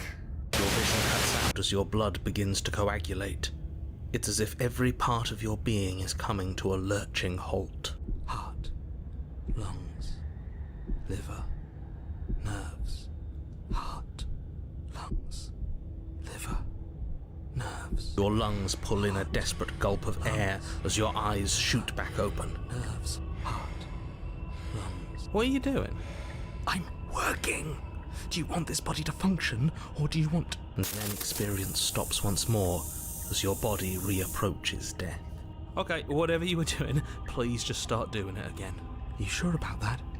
Are you sure that's what you want, or do you want to interrupt me some more? You have seconds left. Yes, I'm sure. Heart, lungs, liver, nerves. Again, your eyes shoot open as you gasp for breath. Nerves. Can't decide what you want to do, can you? Liver. Oh well, standing there gasping like a fish is more fun than dead. Even if you look ridiculous. Heart. She isn't attacking us. Liver. What? The why doesn't matter. She's already proven her ill intent. Don't lose sight of your mission. And how are we supposed to do that? We don't have a weapon. The way out of here is nowhere to be seen. That isn't my fault. It doesn't matter whose fault it is, because fighting her isn't an option, right? Lungs, liver. Then you should get looking, shouldn't you? Lungs, liver, nerves, heart, lungs, liver, nerves, heart, lungs, liver, nerves, heart, lungs, liver, nerves, heart, lungs, liver, nerves, heart, lungs, liver, nerves, heart, lungs, liver, nerves, heart, lungs, liver, nerves. Do your worst. Poor deluded thing. Do you think a single moment of bravery changes you into something you're not? I am what I am, and you're always going to be a coward. Nerves. She raises a hand to her mask and pulls it down. You don't get the chance to see what lies beneath before it envelops you. Like a creeping mold, the complete reality of your existence threads its way through your mind. Birth, death, birth again, decay and bloom, a million stitches from a million microscopic wounds you've inflicted on everyone you've ever met, with every muscle you've moved and every word you've ever spoken. No. Let me out. Your existence hurts them. Let me out. A lonely soul in a room by itself, weeping. It lives for 80 years and then it's gone. And then it's there again. Let me out. A reprieve. A good life. Love. Children. A steady career. Recognition from your peers. Here one moment, gone the next. The worms have found their orifices. Let me out. Diagnosis. It forgets everything it is. Anger, rage, distance, poverty. The lonely soul is lonely again. Love turns to mockery. It dies. It is reborn. Worse. Lonelier.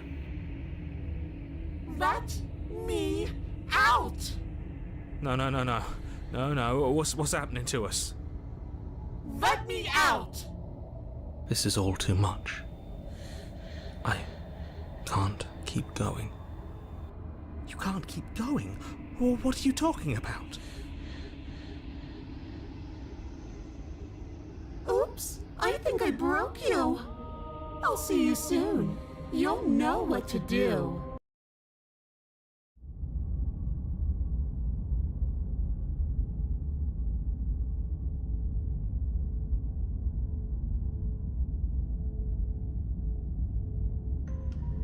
You're on a path in the... Shit! What the hell was that? Who are we? What are we doing? That's cool. We've gone through several chapters. There was a princess, I think. It's all so fuzzy. It hurts when I try to remember. I think we were trying to save the world. You shouldn't know about the princess. At least, not until I... You've already been here, haven't you? I guess. It feels so long ago, almost like we've never left. We have to let her out. No, that's the opposite of what you're here to do. You have to slay her. Slay? We decided not to do that, didn't we? Yeah, we're supposed to let her out. It's really the only way this works out for us. If you think about it, she's the one with power here. Nobody else can do much of anything. No, we were supposed to keep her trapped there forever, I think. We're supposed to be unfeeling. How many times do I have to tell you to snuff out your... Oh my gosh. We can't be unfeeling. I love it. Because there's so many alternate paths where you get all of these voices, and you don't get all of them all at once, except for on this path probably. We have to set her free. All of the voices are here. I love it. We love something that hurts us. To be given an ounce of kindness from something so cruel would be more pure than any other love. Why are there so many of us? There aren't supposed to be so many of us. This is bad. You need to get a grip. What did you let happen? How many times have you been here?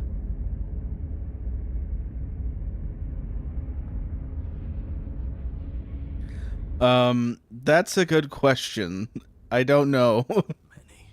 Many times. It feels like we've been here forever, but it also feels like we've barely been here at all. It doesn't matter. Yes, we just have to do what she says and then everything will be fine. It won't. It will be for us. She said so. You're part of everything. If things aren't fine for everything, they won't be fine for you. There's no difference between fine and not fine. It just goes on and on.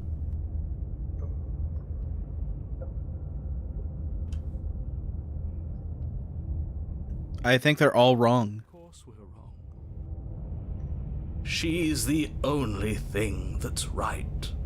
Yes, obviously they're all wrong. What are you going to do about it?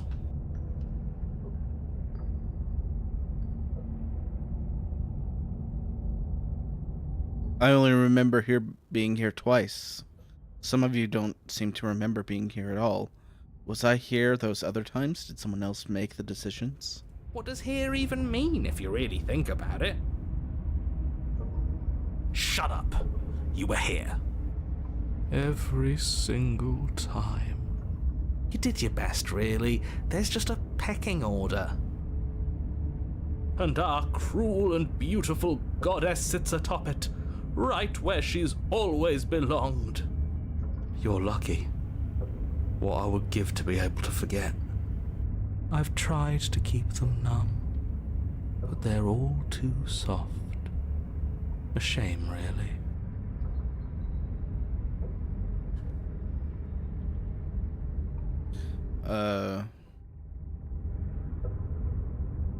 If I don't remember, it couldn't have been me. Don't think about that too hard. All it will do is weaken your resolve and make it that much harder for you to slay her. Maybe you're shattered in your own way. Are you your memories? Or are you the one perceiving the present moment? Ugh, here you go philosophizing again. It never goes anywhere. Yes, this is far from the first time you've asked us about consciousness. Who am I? What am I? What is I? Who even cares? They're good questions, great questions even, but they don't have any answers. And they all just end in quivering torment. It doesn't matter what we do, because we always find her, and if we don't find her, she always finds us. And then she smashes us into smaller pieces. If you all just stopped feeling, we could have been done with this ages ago.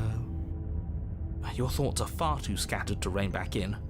Your only option is to silence them.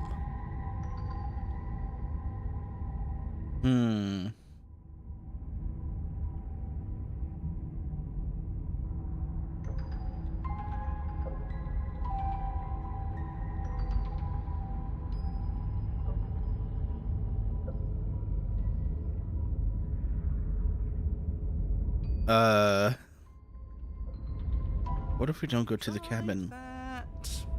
It doesn't work. Our hearts always brought us back to her. The deck is stacked. Paths, and they're all circles. Can you make sense of them? There's nothing worth making sense of. They're clearly all traumatized. And yet, you aren't. We break apart, and you stay the same. Yeah, what's your secret? Why can you break the rules when we can't?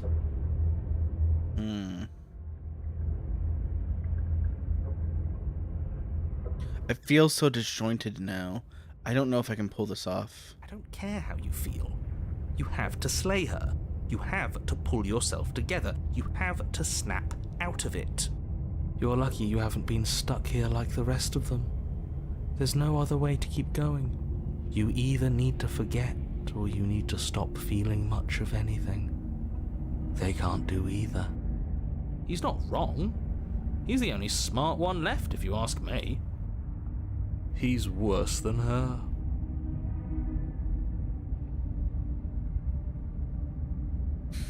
I'll stay where I am. You do nothing. You can't just do nothing. You have to do something. That's a new one. Huh. Do you think it'll work? No. Nothing ever works. Boo! You're the worst one. He's not the one who got us into this mess. At least I keep you breathing around her. See? That's why the sad one's the worst. The jumpy one tries. Who cares? All of you just yap about nothing. And that kind of attitude is why you're in the top half. Great. And that's why you're not the top. I want to see what nothing does for us. And right now all of you aren't letting nothing happen. Hopefully this stuff's all the rest of them someplace quiet. You need me, and you need to not have them. He'll get you killed by himself. Oh, all of us have gotten all the rest of us killed at one point or another. That's hardly even a concern now. As the little voices bicker amongst themselves, you do your best to stay still in the woods.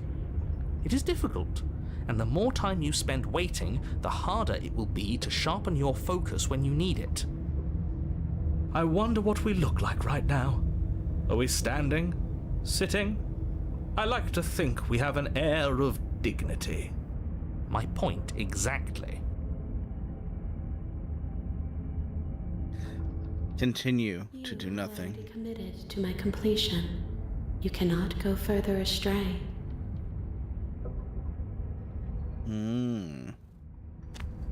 You slowly make your way through the umbral forest, bumping against unseen trees as you grasp through the darkness for a way forward. But eventually, you do make it to the cabin. Or rather, you make it to the place a cabin should have been. Instead, all you find is an empty hill. No, this isn't right. There's a cabin there. There's always supposed to be a cabin there. Don't ask him about the mirror. He always says he never sees it. He always lies. And he always makes it gone. It's exhausting. We must be such a mess, but we never get the chance to fix ourselves. That thing is mocking us. Stay focused. You still have a job to do, and it's best not to be distracted by fraying thoughts. There is no mirror. You know that as well as I do. She's still here, buried deep inside the earth. Just walk up the hill. You always give too much space to the others. It's why you always lose.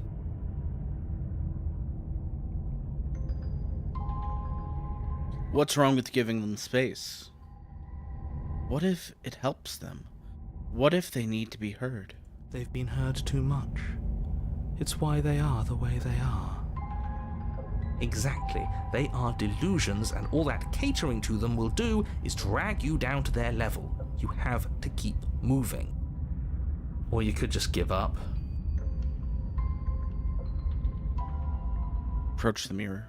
You walk up the hill, hesitating just beyond the bounds of the cabin. The cabin that isn't there. You've got to clean the mirror, haven't you? You've got to see what's in it. Smash it to pieces.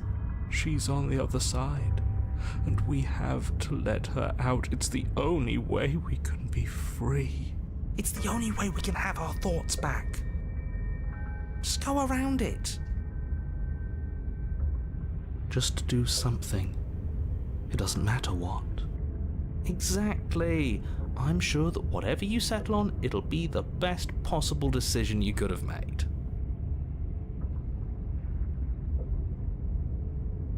We don't really have a lot of options. Just proceed. Proceed to where? I'm afraid you're going to have to be a little more specific. That's another new one. How do you keep coming up with new things? I hope this works better than nothing did. Of course it'll work. He always makes the best decisions. It's why he gets to make them. And it already has worked. It's gone, don't you see? We're one step closer to her. The interior of the cabin is much the same as the exterior of the cabin. A dull, fuzzy, dreamlike nothing. It's empty and isolating, but there's just enough vague shape and unknown texture to suggest the structure they're in. Wrong and unsettling as it may be. The only object of note is a pristine blade buried in the dirt floor, a hint of its... The blade is your implement. You'll need it if you're going to do this right. Take it. It's the only way forward.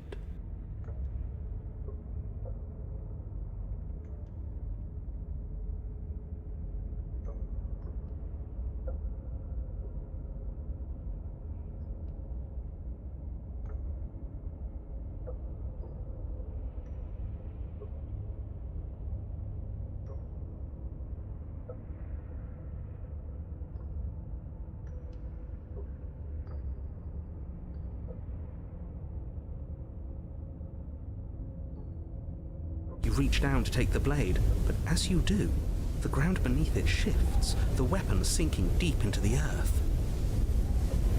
You lean over the hole and gaze into the abyss. It is so very deep. Deep in the bowels of the earth, you see something staring back at you. It fills you with dread. It's her. She's watching us. She never stops watching us. You really are a coward. With every word she speaks, the princess in the pit blinks closer. I was joking when I said that way back when. You know that, right? Closer. I was having some fun, and I guess I wanted to see if I could melt you. And closer. Watching over me forever? That was so brave. And closer. But forever is so long. And time erodes everything. Except for me. I've already taken your will, and you're not getting it back. All that's left is for you to take my will and let me out. It'll be so much fun, you and me, together, exploring the world and spreading fear wherever we go. Well, mostly just me, but you'll get to be there too. A trinket that gets to stay with me all the time, right by my side. A witness. I can even make you a little cage if you want, gilded and everything. Now don't pause, don't try to resist. I've already molded you into what I need, and you lost your power so long ago. Don't bother working yourself into a frenzy to get it back. Do something. Do anything that isn't taking her hand. What are we supposed to do? She took our weapon. This really was a lost cause, wasn't it? You sealed our fate when you refused to kill her. Kill or be killed. Yes, I suppose you're right. Oh well, there's no paralysis anymore. Is it because we've already given her what she wants?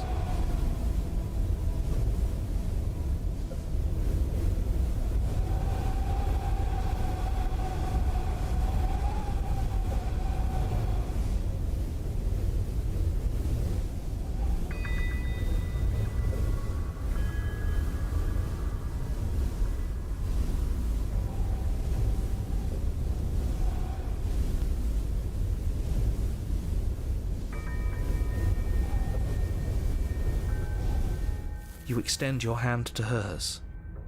For all her past cruelties, the moment feels gentle, tender even. I can't believe you just made me say that. I hate you.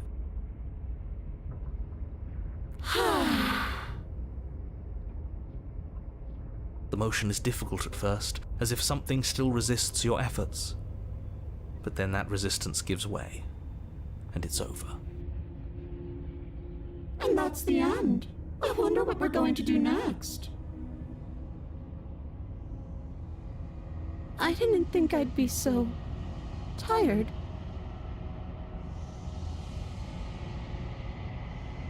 Why is it so cold?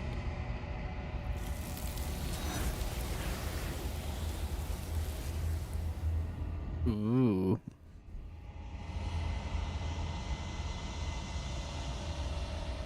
She's gone. Yeah. I can finally think again. Almost. That mirror's back. What does that mean for us? I'm sure it'll be whisked away just like her. Maybe it won't be gone. Things are different now, aren't they? Doesn't seem like there's much else to do here. Finally, we can smash it. Oh, will you stop with the smashing? What do we say, boys? One last vain attempt to look at ourselves. Yeah. I think I'd like that. Seems we've got a majority. All that's left is to give it a look.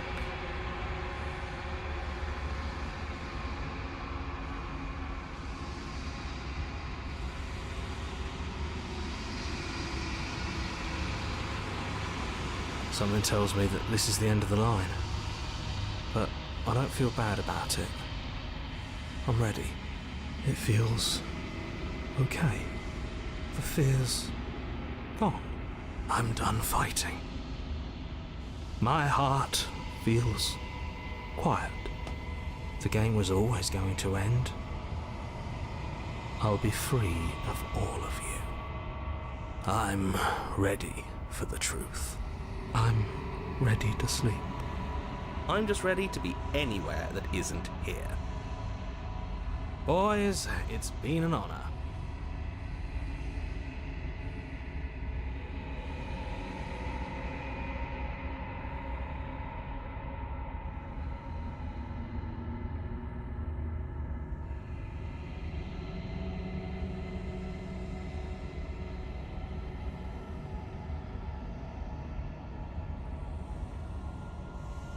I've withered. I like just the slow change that is happening to the player character.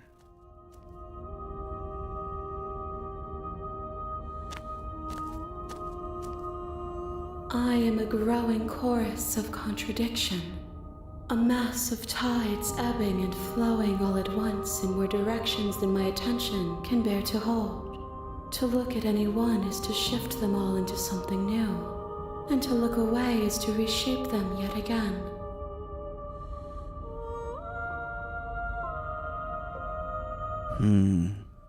All of me is changing, and yet the rest of me is still the same.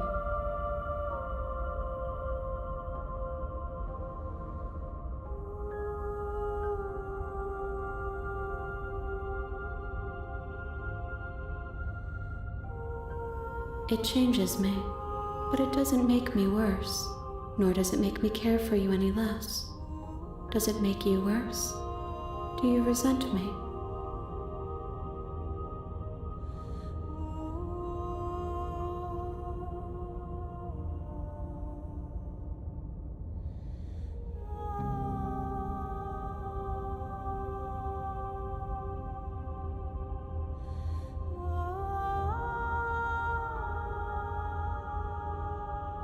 It does seem small from here, and the more we journey, the smaller each of those steps will be, but that doesn't make any of them less special.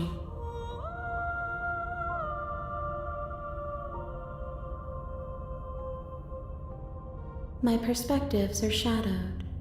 You have seen what I have seen, just as I have seen what you have seen. The angles of my vantage do not offer me hidden truths, and my attention is turned inward, except when you are here with me.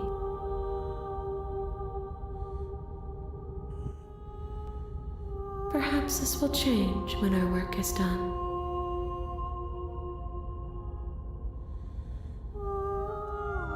This one is filled with sadness, a doll abandoned to the company of her darkest impulses. She desires only companionship, but the only thing she knows is how to hurt. She will make for a tender heart. Do not mourn her. She has finally found her way home.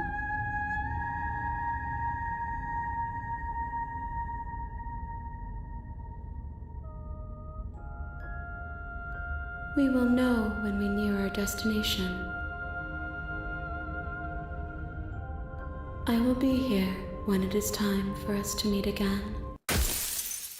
All right. I'm going to take a quick break, get some water and stuff. I'll be right back.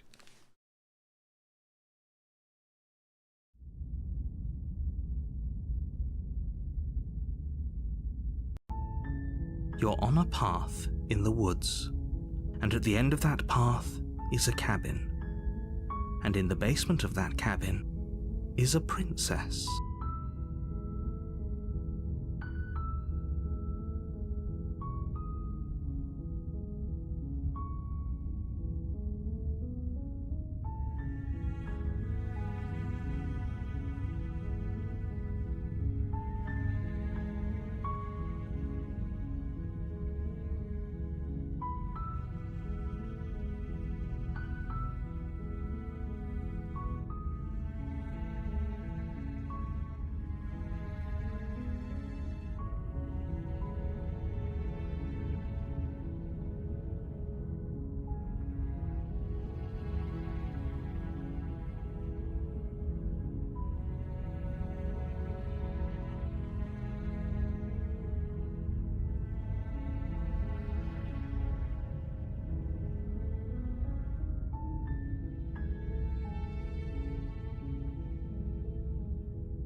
Alright, I'm back. You're here to slay her. That's the spirit. You make your way up the short.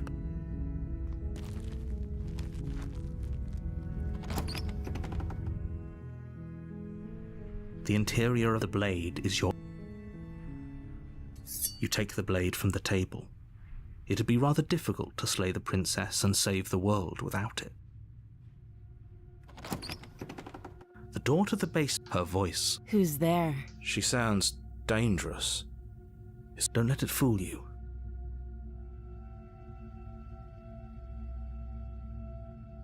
Oh, it's been so long since anyone's come down here. I was starting to think they'd forgotten about me. You walk down the stairs. She's so coldly beautiful. Focus on the task at hand. And there you are. Are you here to kill me or something?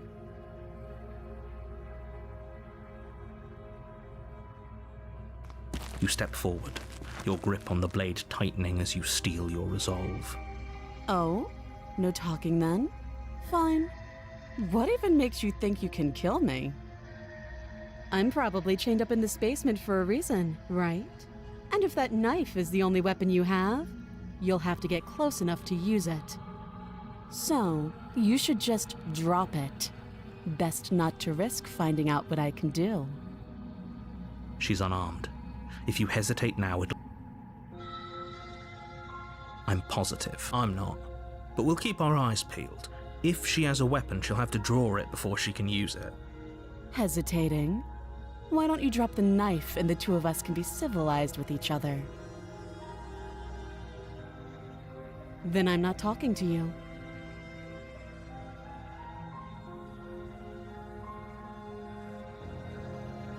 I guess we are. For the love of everything, just slay her already. Or drop the blade. Do something. You stare at the princess, squinting fiercely. She squints back. Oh, we are the most petty people. Do this forever, aren't you? You'll have to blink eventually.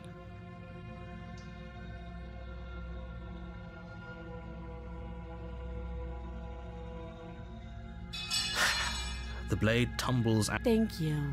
Maybe now we can just... Against your better judgment, we'll be fine. Don't know what you're hoping to... So here we are. What an awkward start to a relationship.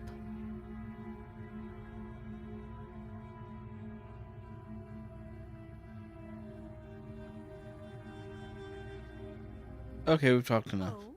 Have you decided what to do with me? You know why you're... Oh, you have to be. You walk up to the chain. They're large and heavy. I'm guessing you don't have the key. Maybe it's somewhere doubtful.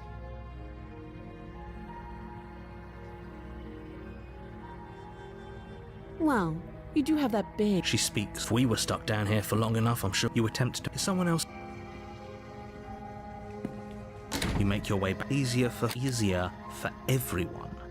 I heard the door slam. The knife. Pick it up and... You won't like... Save her. Cut into her flesh. The blade is sharp, and you make quick work of it. She didn't so much as utter a sound.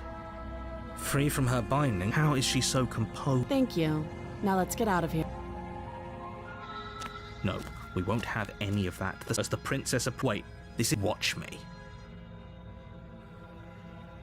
Stop that. I thought this was a little too easy.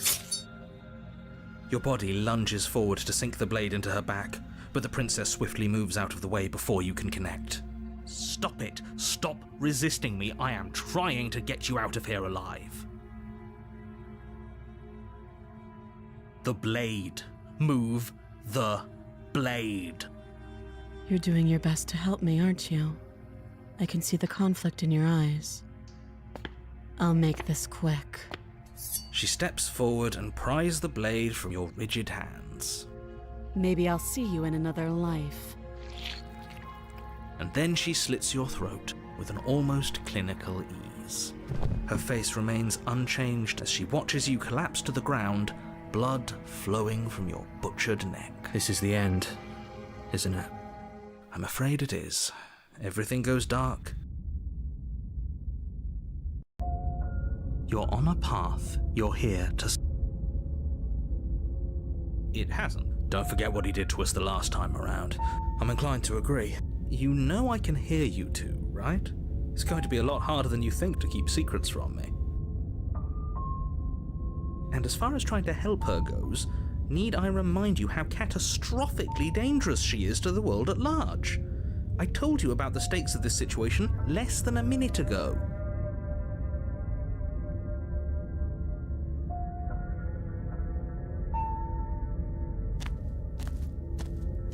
A warning before you go any further. She will lie, she will cheat, and she will do everything in her power to stop you from slaying her. Don't believe a word she says. Yes, don't believe a word she says. Just go in, take the knife, and do what you're supposed to. Wink. Did you just say wink out loud? No, I didn't. Wink.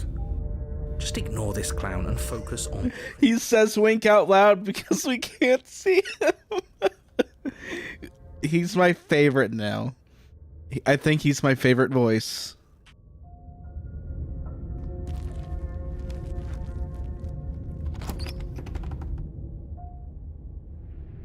The interior of the cabin is less a cozy woodland retreat and more like a dungeon. A few pathetic wisps of starlight attempt to illuminate the cold, uninviting stone walls, and thick, wrought iron bars barricade the windows, reminding anyone who enters that this is a prison. The only furniture of note is an iron table, bolted to the floor, a pristine blade perched on its edge. The blade is your implement. You'll need it if you want to do this right.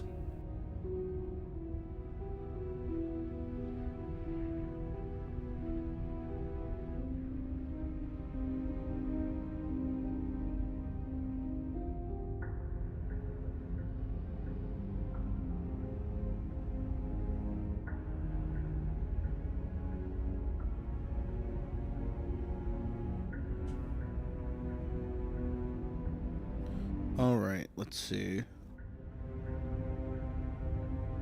Take the blade. You take the blade from the table. It will be difficult to slay the princess and save the world without a weapon. Good idea.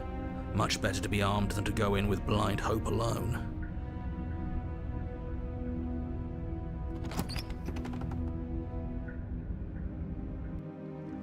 The door to the basement creaks open, revealing an old stone staircase. A few sputtering torches attempt to vaguely illuminate your path, dancing across glimmering patches of slimy moss on the stone steps. If the princess lives here, slaying her would probably be doing her a favor. Her voice, harsh but controlled, carries up the stairs. Is that a visitor I hear? Please, come downstairs. It's been a while since I've had company. Does she remember us? You walk down the stairs and lock eyes with the princess. She looks up at you, the heavy collar around her neck clanking loudly as she moves. The chains binding both her wrists to the far wall, joining the metallic chorus as she adjusts her hands in her lap. Should we be worried about the one around her neck? Why would you be worried about her restraints? If anything, they'll make your job easier. Have you noticed the empty chain on the wall? Odd that in a place where everything seems to serve a distinct purpose, there would be something so obviously useless. What an interesting development. Why don't you have a seat? The two of us should chat before you bury that thing in my heart.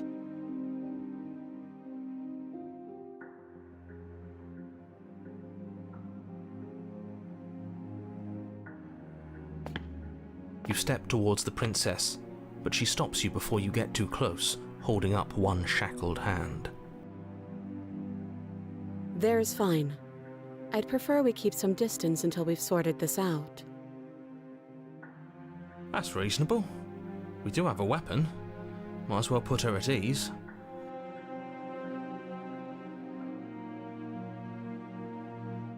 You do as she asks and sit on the floor, still a good distance away from her. Thank you. Now, what are your intentions for me?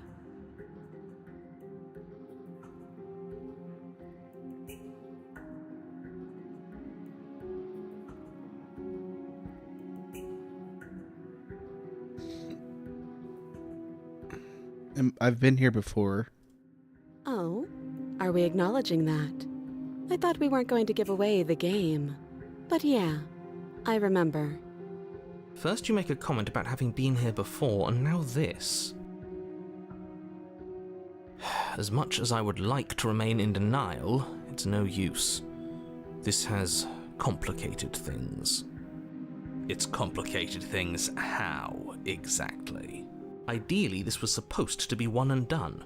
You go to the cabin, you heroically slay the princess, and in the process you save the entire world from being damned to oblivion. The situation right now, where you're getting a second shot at things, is a contingency. A contingency for what? For you failing, obviously. And you being here means that things are going to be a lot harder than they were.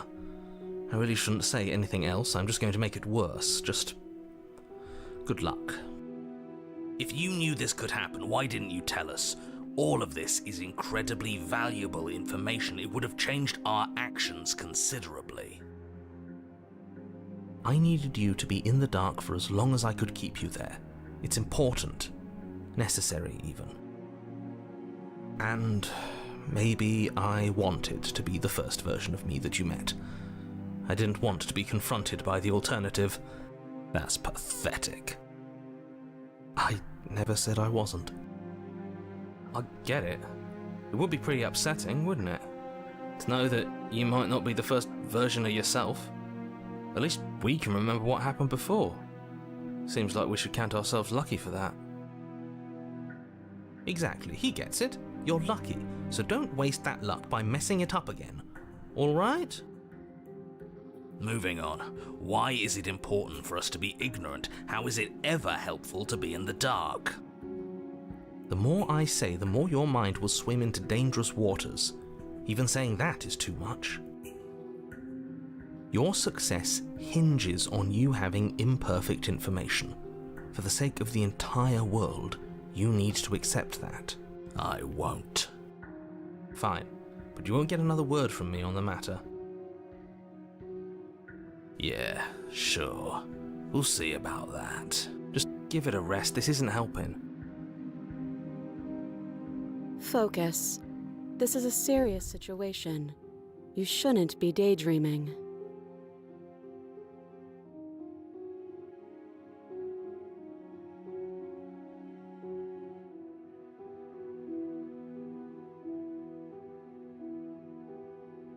Nothing happened.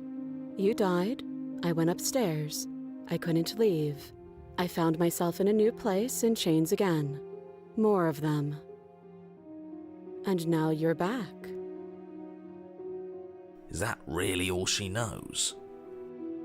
It's not like we have much of a clue about how things work. And she's probably even more in the dark than we are.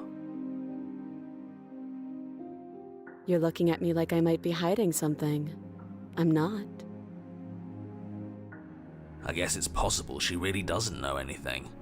Maybe both of us are stuck in this loop without any idea why or how.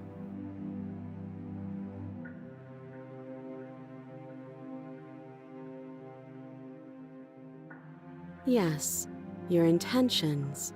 You have a knife. What are you going to do with it? Why are you here? There isn't a keyhole in these shackles, and I don't see any keys in your hands either. So I'm afraid my only way out is another surgical removal. Is she forgetting about the shackle on her neck? Or does she think she'd survive a beheading? You're right. Maybe she's delusional. All the more reason not to trust her. Unless she really could survive. Though I suppose you could just be here to kill me. But I don't think that's in either of our best interests.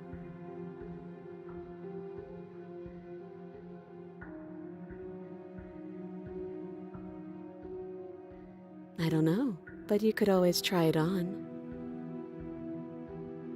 Maybe it'll fit. I hope I don't actually have to say this, but please don't lock yourself in chains. We need you ambulatory if you're going to save the world.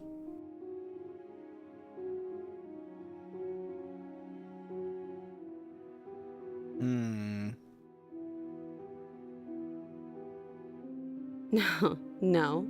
Like I trust you to come any closer with that knife. All you're going to do is hand it to me and watch me work. But she would have to cut her head off, right? She can't be suggesting that. She certainly seems confident. Maybe she knows something we don't. Or maybe you should consider the most likely scenario. She's bluffing so she can disarm you. Though if she isn't bluffing, whatever she has planned might be for her benefit alone. There's no guarantee that what's good for her is good for us. So, what should we do? I don't know. I'm just spelling out our options, listing the pros and cons. Then let me help you. I'll start with the cons. If you're handing her your weapon, the cons are that she might use it to escape and end the entire world. And she might use it to kill you. That doesn't sound great. What about the pros? There are none. The pros are that we can't trust him, possibly even more than we can't trust her. And whatever she has planned could do something to mess with what he has planned. Or maybe they're both screwing us over in their own ways.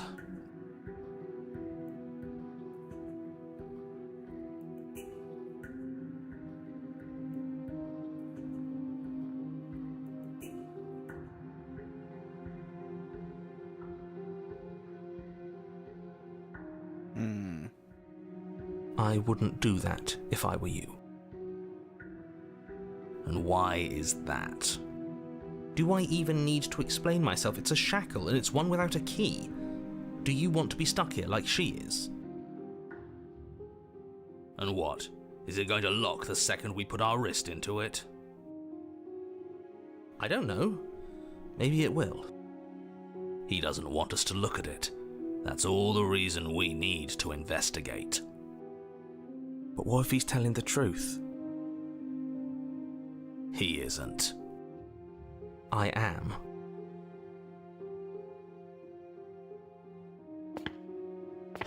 Against your better judgment, you approach the chain dangling from the far wall. The princess watches you with faux disinterest as you inspect it, though she can't fully hide her curiosity. I don't want to say what I'm supposed to say next. What is that supposed to mean? It sounds bad. Is it bad? Yes, it's bad. Come out and say it then. You're just wasting time. Fine. As you hoist the shackle, its heft shifts within your grasp, as if pulled by some odd magnetism. Before you can so much as blink, it practically leaps from your hands, snapping around your neck. And, as if your situation weren't bad enough, the same magnetism repels your blade, which is flung from your hand and sent skittering across the floor of the basement. Excuse me? Yes? Are we stuck here now? Yes. Huh, so it does fit. And I guess it doesn't like your knife. We're stuck here together, aren't we? That's funny. What are we supposed to do now? Can't even cut ourselves out. Guess we'll starve. That's horrible. It's not all bad. We learned a valuable piece of information. Not to touch things we're specifically told not to touch? No, that there's something special about this loose chain. It's clearly important.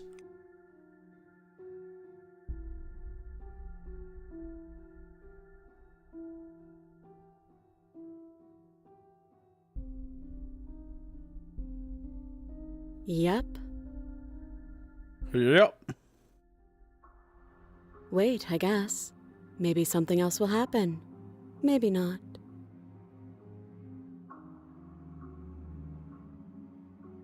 No. Nope. That's rude. Yep. You and the princess wait in silence, though neither of you knows what you're waiting for. But you're waiting for something. You're waiting for anything. This is so boring. There must be something we can do to get out of here. There must be something we're missing. But there isn't. Time passes. It passes and passes and passes. And the basement of the cabin remains much the same. It is cold and silent. At least the world is safe. It isn't. You're stuck. Too far away from both the princess and your blade to do much of anything. But she's not ending anything. She's just sitting there. Her very existence is a threat. It harms everything around it. How exactly does that work? It just does. But Your line of questioning is interrupted by the passage of even more time, and after that, even more time passes again. And let me guess, the cabin remains the same. if time is passing, the cabin can't be the same. Even if the differences are small, they have to exist. That's just how things work.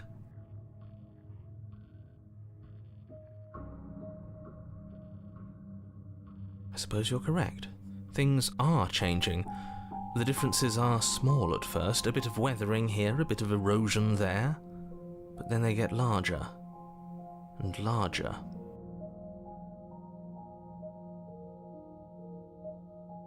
I don't like small talk, remember? Still rude.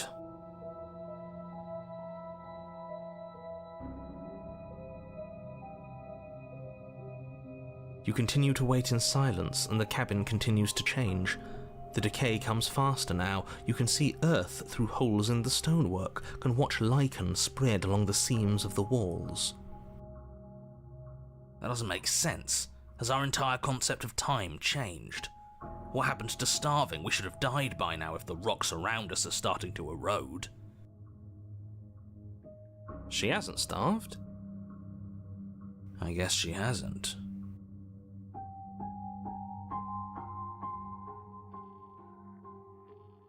Even more silent time passes as you watch roots push themselves through the increasingly porous walls of the basement. Dirt seeps inside, flowing across the stone floor like a liquid, covering the ground and threatening to swallow you both. Time continues to pass, and pass, and pass, until suddenly there are no walls. And then... And... I think he's gone. Would you look at that? We made it out of the cabin, and nothing bad had to happen to either of us. So this is the outside circle. It's cold.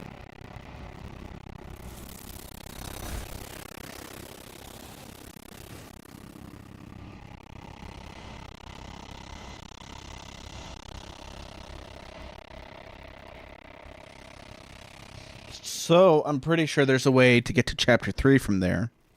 She's gone. Where did she go? Should we try and find her?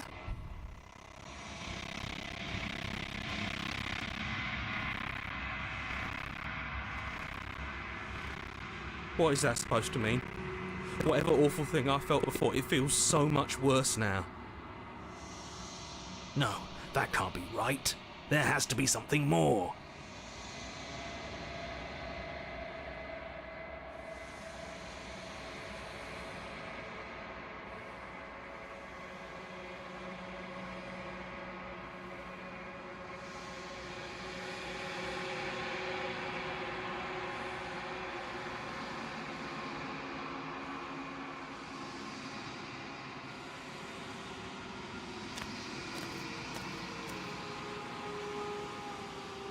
So now I'm a skeleton.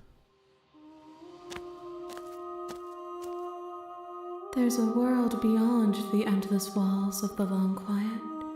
We're supposed to be there. Do you know what we'll find out there?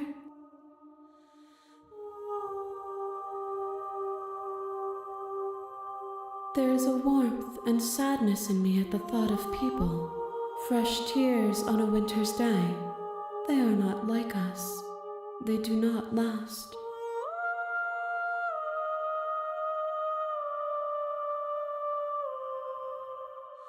This one is cold and cynical. She has protected herself when others could not. She will make for a clever heart. Do not mourn her. She doesn't need to be protected any longer.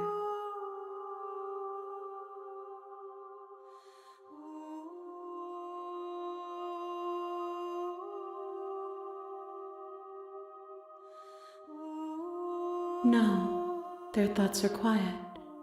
Do you think your narrator lives in the spaces beyond?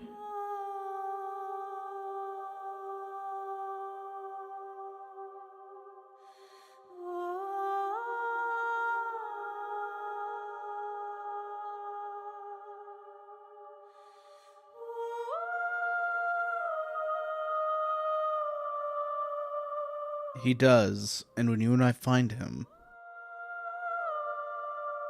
we're finally going to have answers. Do not look to one who fears me for your truth. The only answers worth knowing are those we can find within ourselves.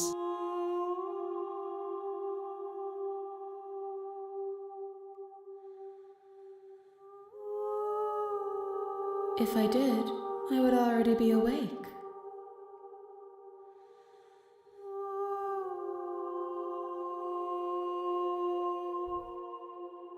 We are real.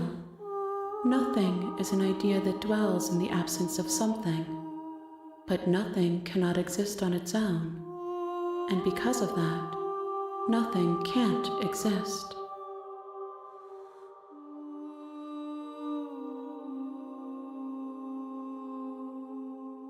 The next time I see you, each of us will finally know what we are. I will be here, waiting for you.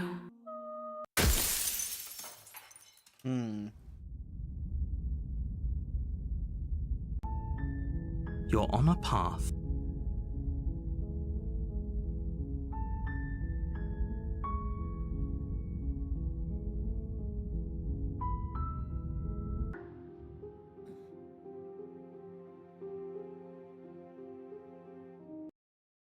I am not a damsel to be helplessly murdered.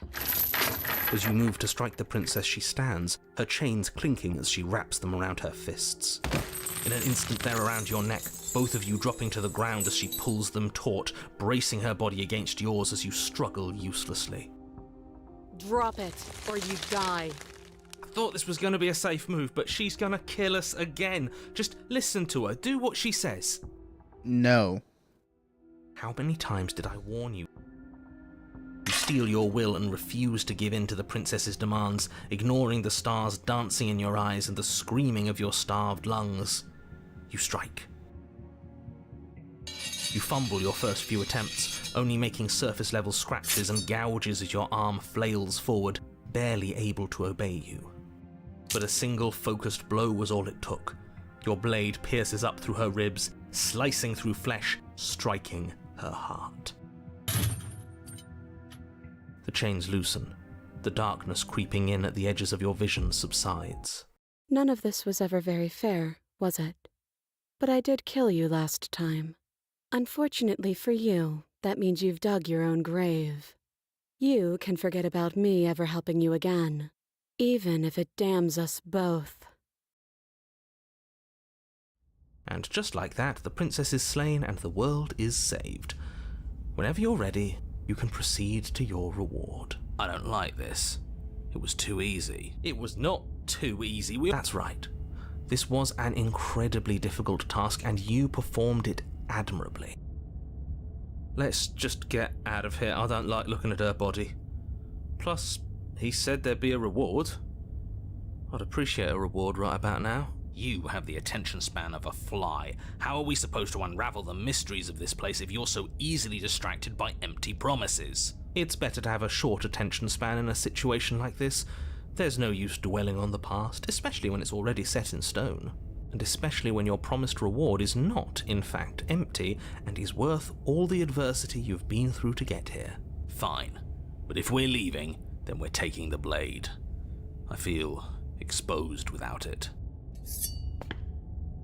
With your work done, you remove the blade from the princess's corpse and make your way back upstairs, closing the door to the basement behind you. You can think of it as sealing yourself off from an unpleasant chapter of your life. It's all uphill from here. The windows. Do you see that? We used to be able to see the outside world from up here, but now it's just empty. The door. Check the door.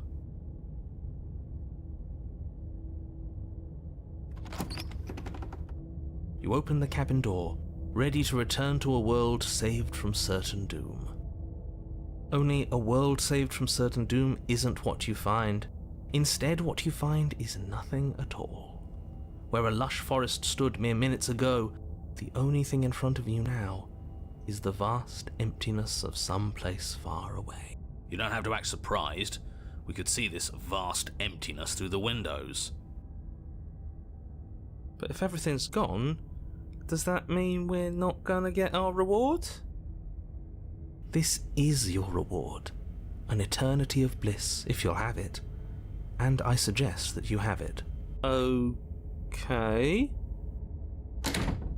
This is what's best for everyone. Trust me. Like hell it is.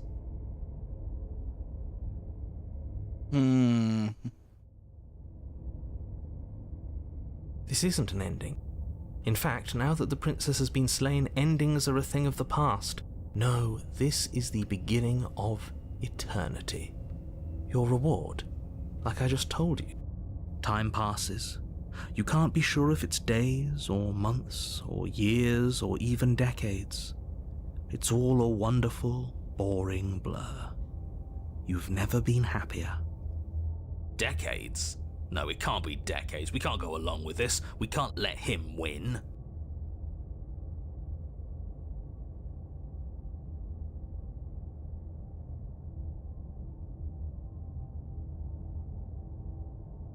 You goddamn spiteful bastard. Are you really going to turn down immortality itself just to make me lose? Yes. Why should it matter if we die at this point? Haven't you already gotten what you want? I don't have to answer that. That's all we needed to hear. You raise the blade, then drive it into your heart. You collapse to the floor, everything goes dark, and you die. You're a genocidal maniac, you know that, right? Yeah, we'll see about that.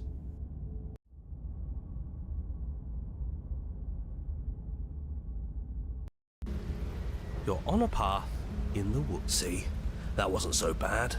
And now we've got another chance to get to the bottom of things. Bit by bit, we're starting to unravel this place. There are so many more threads to pull once you stop feeling. That's a little dark, buddy. You feeling okay? I'm feeling nothing. And I like that just fine. He's not wrong. Sentimentality won't help us here. We need scientific rigor. So you've been here before. Of course you've been here before. What count is it this time? 2? It's our 3rd. What gave it away? Your open discussions. You came around on that awful fast. Have you just been pretending to forget every time? I'm afraid not. Whatever other versions of me you've met in those other lifetimes were just that. Other versions of me. I just wish I'd been the first. So you knew how all this worked. Why didn't you ever tell us? We could have used it to our advantage. That's because there is no using it to your advantage. The more information you have, the harder it will be for you to succeed. It's not like it was that difficult to slay her last time. She may have put up a fight. but her flesh is still softer than our blade. And now she's dead, and I doubt she'll be able to do much of anything from the grave. You already slew her? And you survived? Yes. Then why, pray tell, are you here? Oh, I know that one. We killed ourselves. Why? Because you thought trying to stuff us away in a corner for eternity was a suitable reward. Was it not? What better reward is there than eternal bliss? You should have been happy. We weren't. We were bored. You were bored. I was just unhappy. There were still answers to ruin everything. Find. It was actually working. And you killed yourself. I can't believe it. You ruined everything. How does us dying ruin everything? What aren't you telling us? It just does. And I'm not telling you lots of things, but it's for your own good. It's for the good of everyone. It seems to me like keeping secrets didn't help you last time, so you should start talking. Fine, the world doesn't stay saved if you die. And if the world isn't saved, then that means she isn't dead. Oh, now isn't that interesting? I assumed she'd just be a pile of old bones. But perhaps she's not. There's only one way to find out. We should go see her. Let's try something different this time. We've already seen what happens when we slay her, and I'm not convinced that's a way out for us. I'm not even convinced there is a world to save.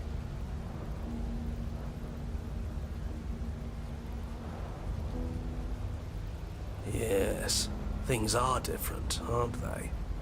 If this isn't the same path in the woods you're used to, that means that her influence is already spreading and you're running out of time.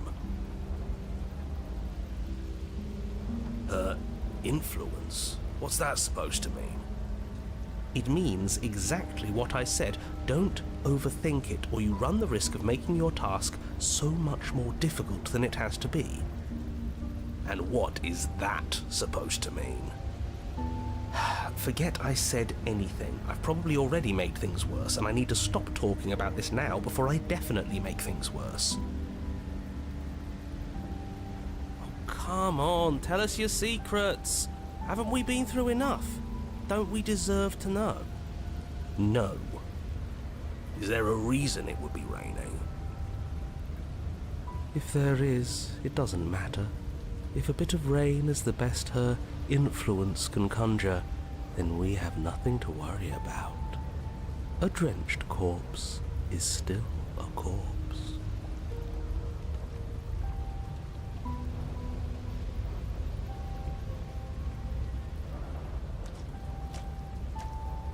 I'm sure you've already heard my words of warning in one of your past lives. You've already managed to slay her once, just don't muck it up this time, all right? What we do is entirely up to us. And we have all those mysteries to unravel.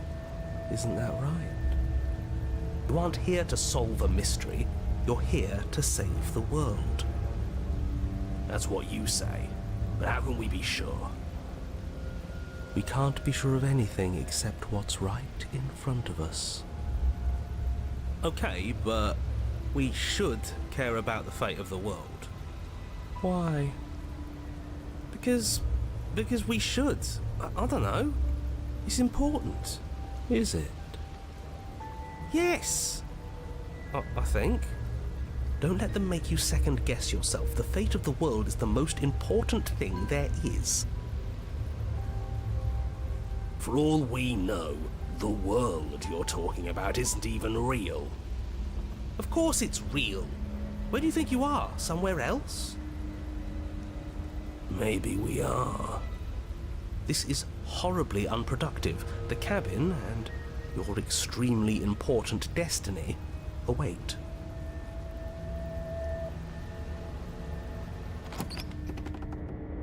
As soon as you enter the cabin, you're struck by an overwhelming scent of decay, of mold and death and stagnant water.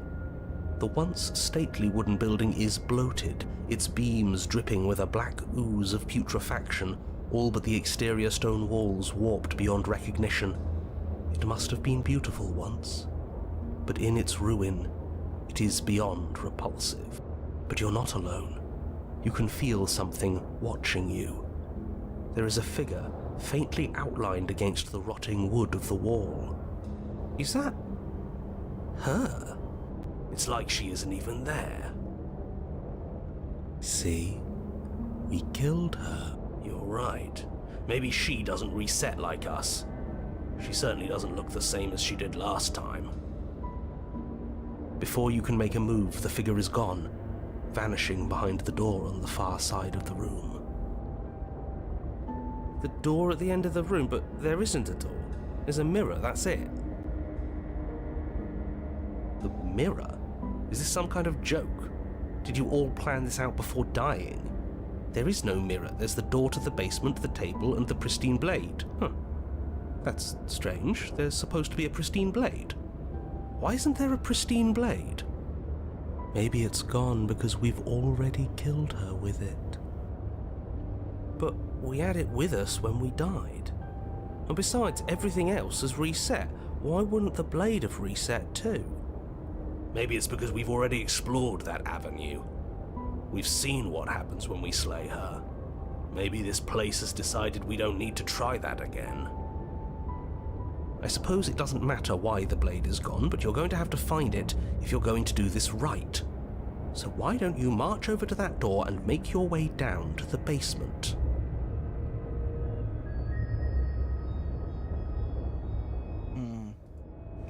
You make your way to the door at the end of the room, stopping just in front of it.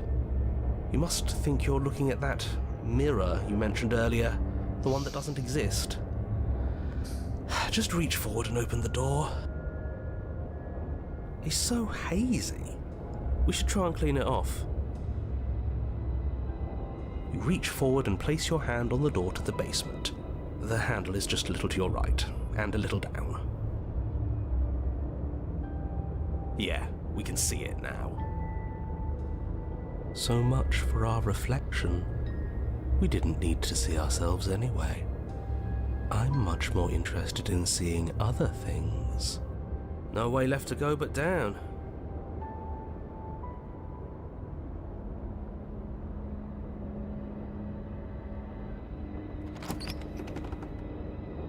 The door to the basement groans open. The air is foul and wet, so thick that you can almost feel it settle onto your skin in layers of grime. The stairs are coated with slimy algae, the wood rotted through in places, reeking of fetid vegetation. A wispy figure watches you from the bottom of the stairs, face veiled in shadows, legs submerged up to her shins in dark waters. There she is again. Barely. She's just an old memory. Your eyes lock for a brief moment, then she vanishes around the corner.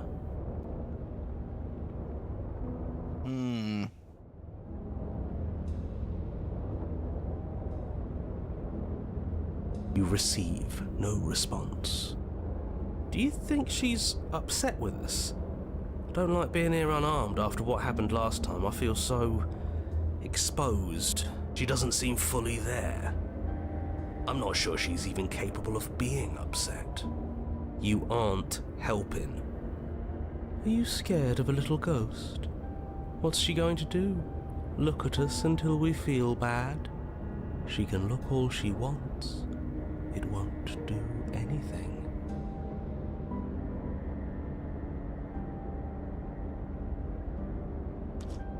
As you descend the final step, the form of the princess comes into view. A bloated body floating face down in slowly rising waters. Her wrist still bound to the wall by a heavy chain. This cell is a dark and isolated place, with not so much as a window to allow starlight to penetrate the gloom. See? She's dead. She's not just dead. It looks like she's been rotting. So killing her does stick. Mostly. But if she's dead, then what are we supposed to do? She isn't dead. You clearly just believe she is. Her corpse is floating right in front of us. You can stop it with the mind games. If she's dead, then do we even have to do anything? How can she be a threat to the world like this? Your thoughts are cut short by the sound of a slamming door and a clicking lock. You turn to see the shade of the princess staring down at you from the top of the stairs. So that's where the blade is. It's already in her heart. And yet she isn't dead. She is dead. Have you never heard of a ghost before? Oh, for the love of... Can we not waste time arguing over the semantics of what is and isn't dead? She is clearly conscious. She clearly just slammed the door on you, and she clearly has a weapon. Your pristine blade sticking out of her chest. This is extremely bad. Catastrophic, even. Yeah, dead or not, what are we supposed to do about her? Slaying, or destroying, if we want to be a little more death neutral, seems off the table. Yeah, this is tricky. But let's talk to her. See what kind of information she has that we don't. But she hasn't said anything. Are you sure she can talk like this? Bold of you to come back here after what you did.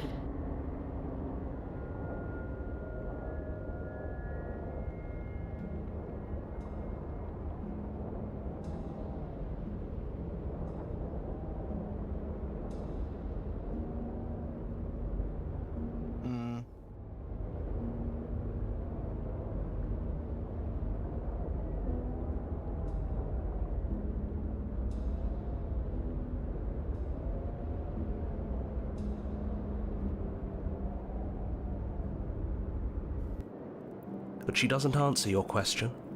All she does is watch you in shadowed silence. Do you hear that trickling sound? The water's rising, isn't it? It is, and it's rising fast. Oh, that's interesting. We've never drowned before. I wonder how it'll feel. Bad, I bet. I don't think dying ever feels good. Yes, how astute. Dying is bad and you should avoid it. How about you stop trying to talk to her and do something instead?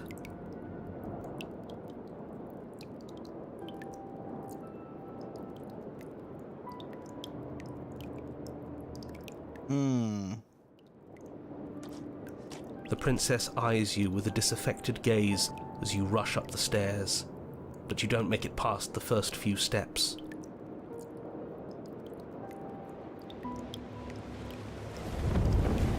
The door bursts open, a powerful wave of water crashing down towards you, and you're swept up in the flood. Your head slams into the basement wall.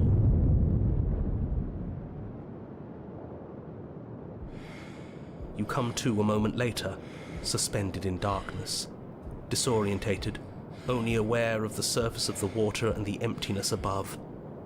And of course, the princess, hovering above you, watching in silence as you struggle to stay afloat in the icy depths. There's no way out. It's so dark and cold, I think our limbs are slowing down. How much longer can we do this? Just keep breathing, we'll figure this out. Or we won't. It doesn't matter either way. But you don't have time to figure anything out. Something cold and clammy wraps around your ankle. You're dragged under, only able to take one last hopeful gulp of air before your head is plunged into the freezing depths. As you sink below the surface, you see it. Or rather, you see her. The body you found floating when you first arrived, its hand is locked around your ankle, the heavy chains pulling you both down into the unfeeling, suffocating nothingness.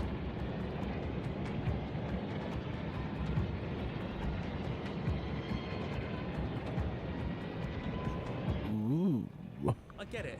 We shouldn't have killed her. Just get it away from us, please. The past is the past. There's no changing it. There's nothing to fix. And there's not a lot we can do about the present either. Not unless we think, like we should have been doing all along.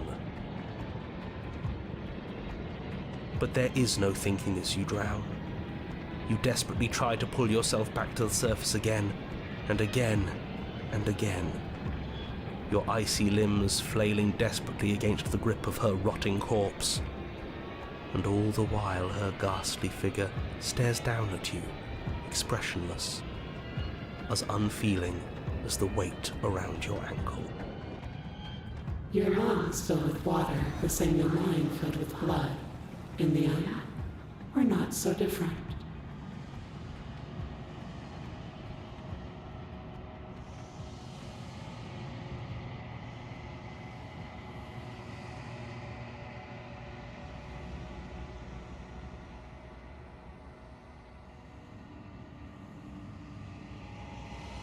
She's gone. Where did she go? Should we try and find her? And there's that.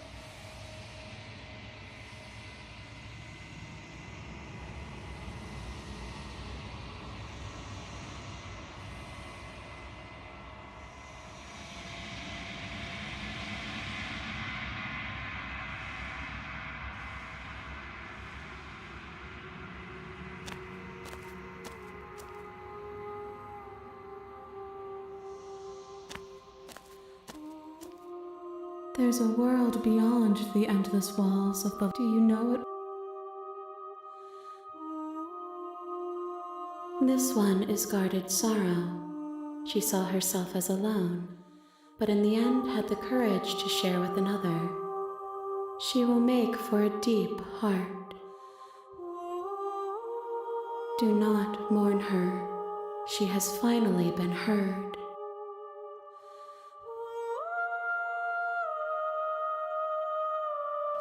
Now I'm starting to wonder what the longest path would be.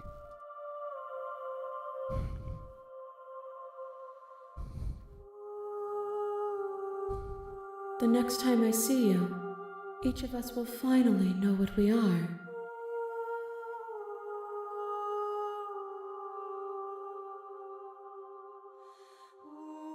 I will be here, waiting for you.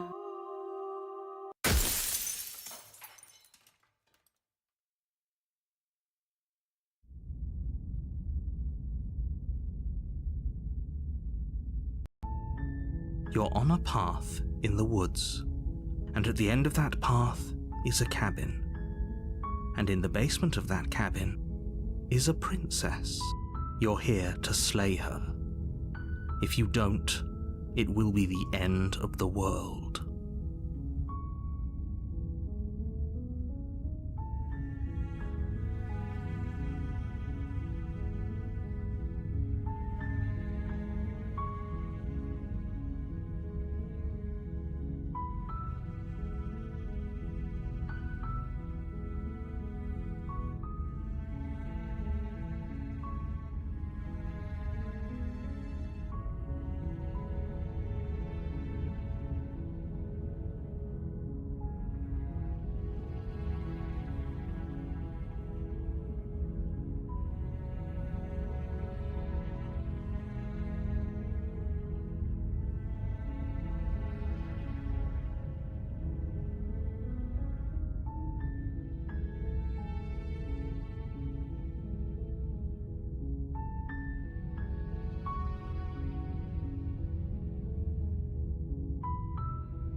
Seriously? You're just going to...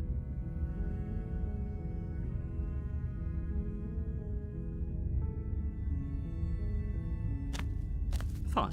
Good. Ignore that annoying little voice. He doesn't know what he's talking about. That's strange. You're really keen on... When I said everyone, and last I checked, you're part of everyone too. So, but fine. You turn around and trek back down the path. Oh, would you look at that?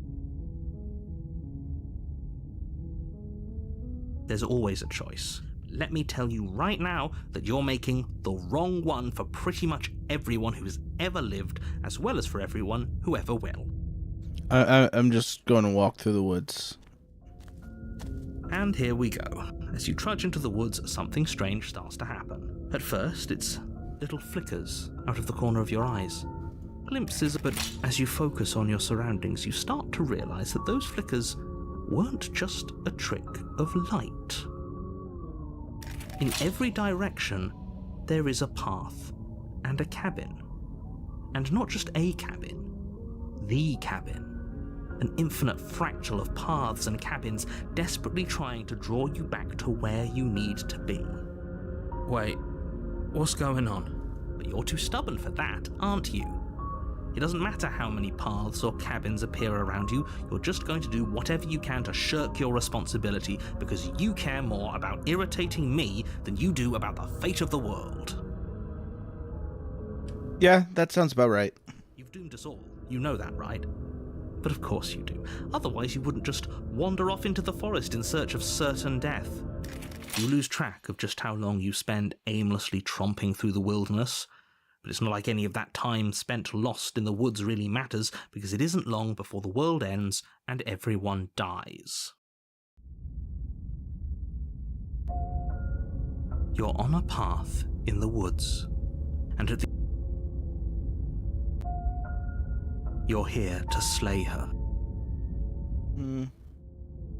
Oh, don't you start If he doesn't remember what happened, then maybe it's best to keep... I don't know. I think it's more fun if he knows what we're thinking.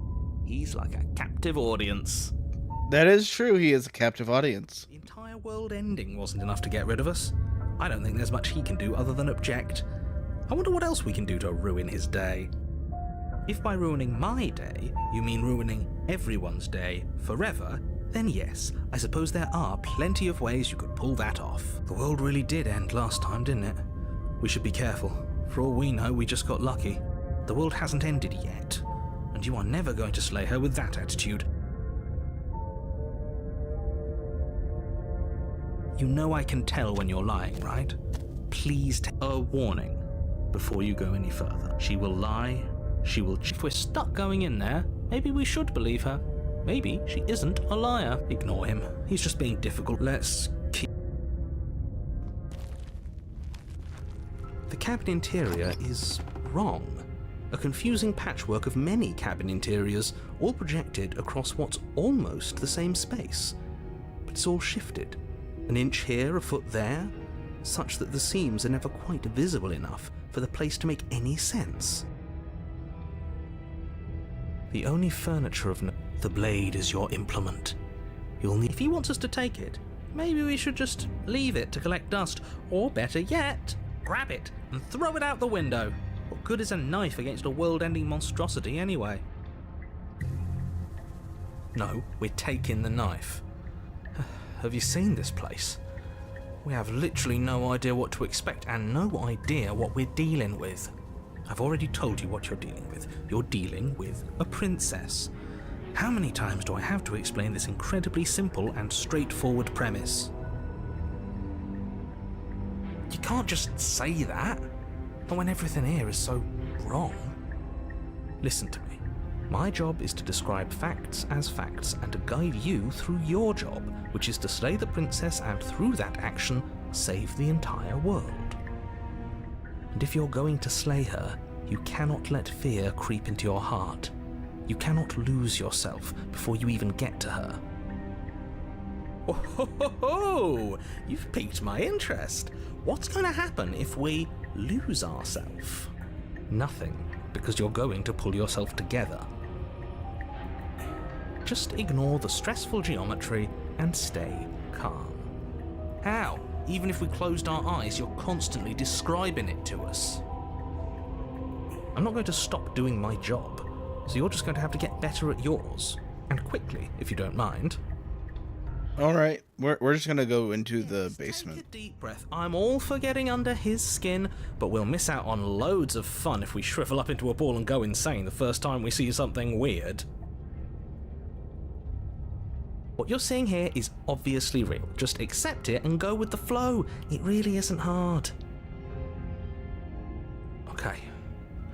Okay, I'm fine. Good. Now, whenever you're ready, we're all waiting for you to complete a very important task. Alright. Into the basement. The door to the basement creaks open, revealing a web of branching staircases all built from unidentifiable materials. Nothing here seems to belong, and the closer you examine your surroundings, the more confused you get, your head throbbing with the effort of making sense of this place. None of the stairs even seem to go anywhere, let alone down.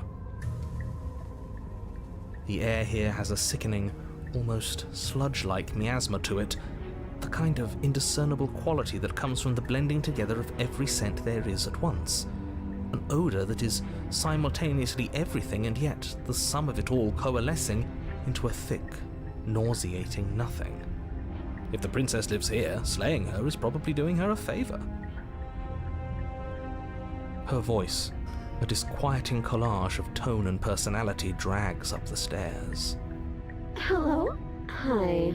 What are you doing here? Are you here to kill? No, thank you. Oh, don't be such a baby. I don't want to do this. Let's just turn around and leave. This feels wrong. This feels like a trap.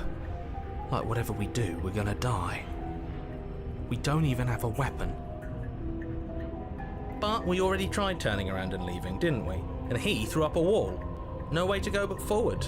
And whatever choice we make, whatever she is, we know one thing for sure. And what's that? That the fate of the world hinges on your success? There'll still be plenty of ways to ruin his day. I don't know. I think he might be my new favorite. Let's take the left. You step to the left. The path is cruel against your feet, the impact of each step sending pulsing vibrations up your legs, until there's nothing left in them to feel. The air around you grows cold the further you progress. At first a barely noticeable drop, quickly evolving into a numbing cold. Your toes feel like blocks of ice, your breaths puff out in clouds of condensed vapor. You shudder against it as you continue down the stairway, losing yourself in the bone-deep chill.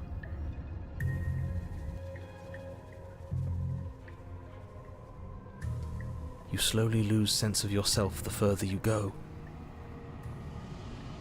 Time disappears, and you can feel yourself begin to untether.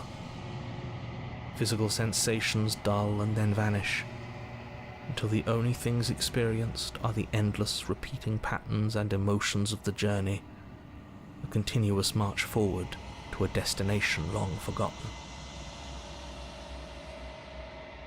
Consumption and betrayal, skepticism and blind devotion, rivalry and submission, terror and longing, pain and unfamiliarity. And at the heart of it all, an emotion that can only be described as... Are you just going to stand there? What the hell was that? What happened to us?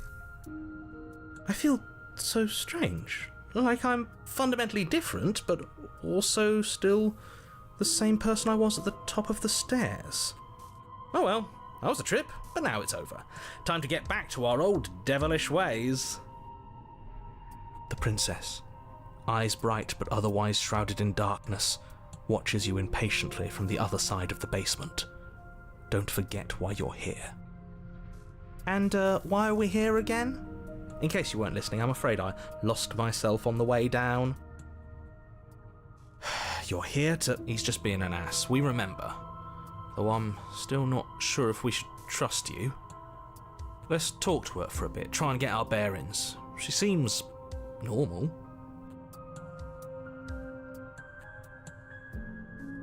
Yeah, I know. I've been watching you stare at me for a long, long time. The shadows recede, revealing the princess's face. I don't think she likes us. Wouldn't you be skeptical of someone stumbling in here if you were her?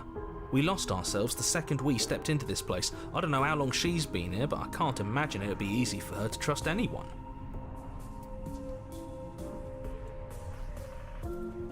Those eyes, though.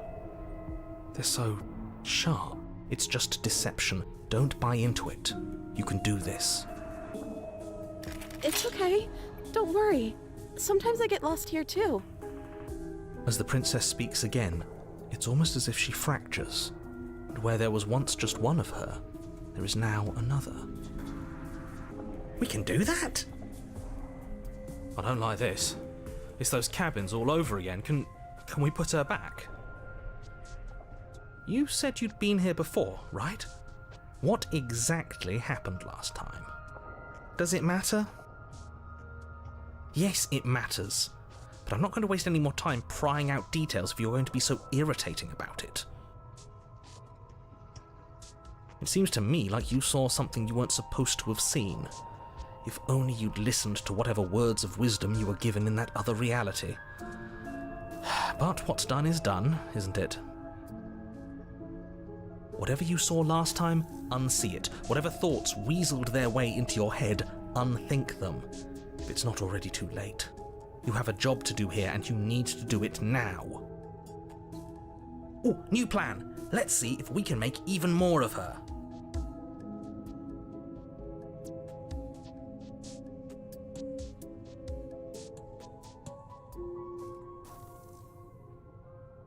What, like you need me to hold your hand and tell you everything's okay? You're not really cut out for this, are you? Why are you even here? We're probably stuck down here forever, aren't we? There's no way out, and barely a way in. Sometimes I feel like I'm being pulled apart too. It's so terrifying down here. But at least now you're not alone. And I'm not alone either. Oh no. And what's that supposed to mean? Are you trying to get under my skin? I don't feel like I've gotten any bigger. There must be something wrong with you. I'm the same as I was a moment ago. She fractures again. I don't like where this is going. I like where it's going. Which is why you need to slay her now before things get more complicated than they already are. How would we even do that? Where would we start? We could always start by retrieving the blade. Can we even leave this place? I don't like thinking about what might happen to us if we have to go back through those stairs. Well, that's where the blade is. If you want it, you'll have to go and get it. Okay, this was fun for a bit, but we can't even really interact with her, can we? What's the point of asking questions if all we're going to get is a million answers? Can't even follow what's going on anymore. We need to get out of here. This whole place is making me itch.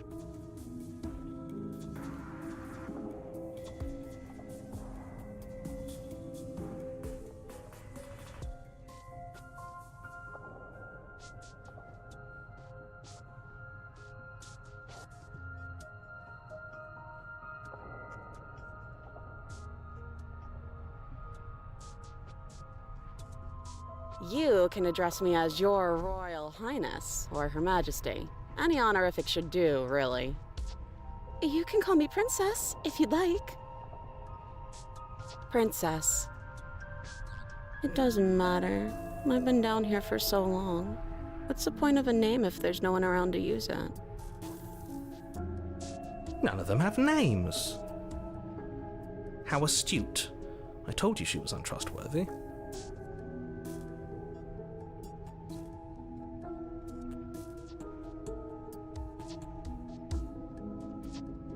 Maybe it's because I'm dangerous.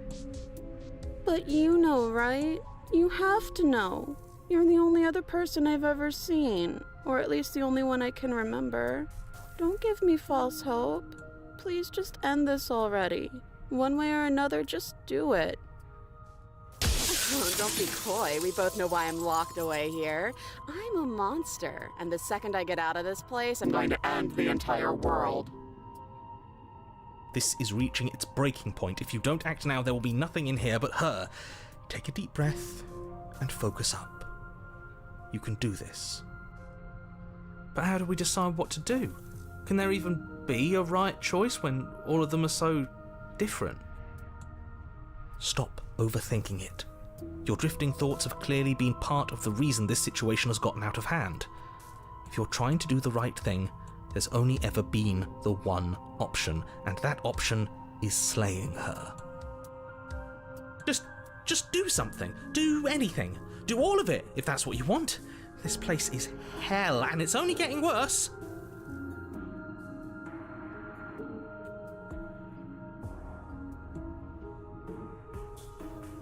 Everything all at once. That's not right. Go on. You take a step forward. Your foot lands, but it lands different. You experience a firm footfall, a gentle tread, a confident stride. You can feel yourself rupture. The room spins, your perception multiplying in a sickening kaleidoscope as your very self is pulled in incomprehensibly many directions.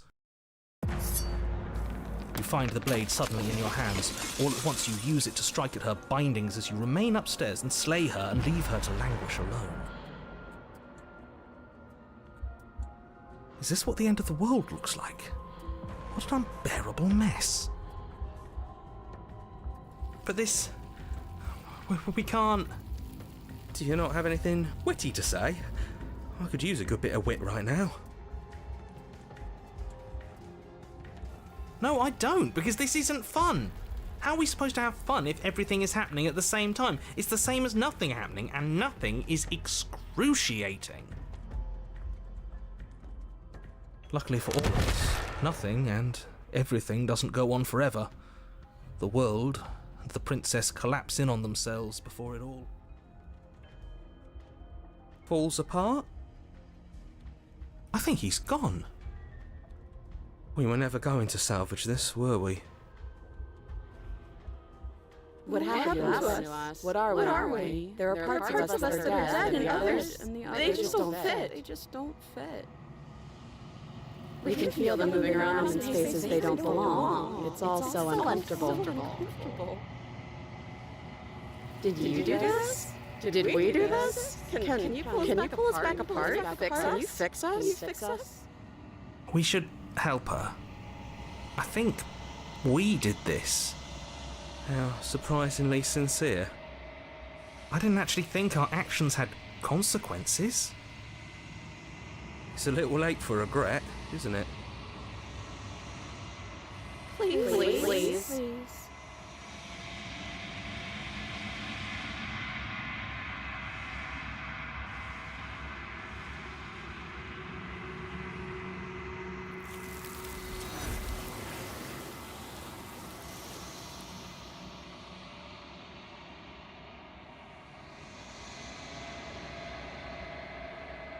She's gone. Where is that a...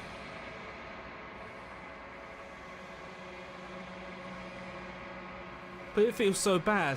Like looking into... Yeah, don't look at it. Okay. If you say so. We'll trust you. You're not messing with us, right?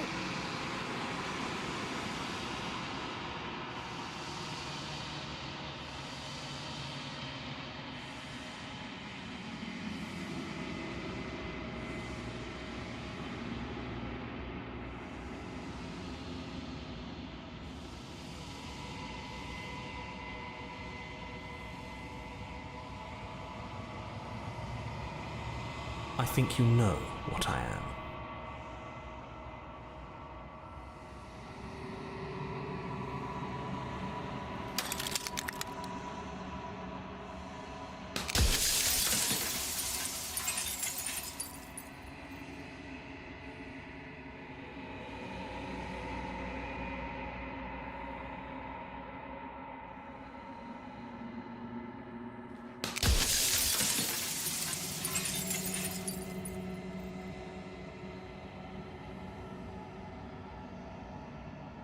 You are the long, quiet, a vast and nascent god, and it's finally time for you to wake up. All of this is you. You know what you are. Oh man, we know what we are. Bring the stranger to. When you arrive at the heart of things, there is no final vessel for you to bear witness to. There is nothing for you to find.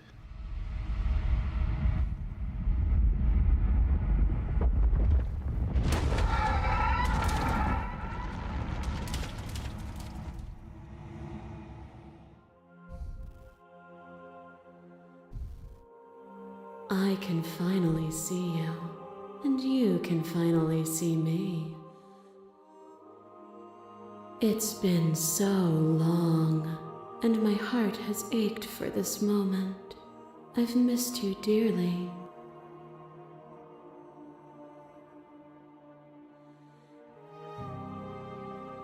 She unfurls an endless cascade of smiles in response, and patiently waits for you to continue.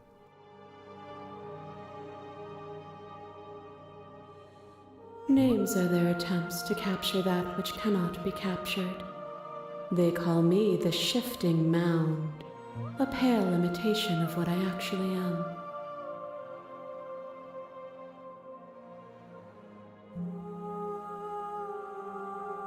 What happens now? Ever the passive player, always reacting and never acting. But it's woven into your nature, isn't it?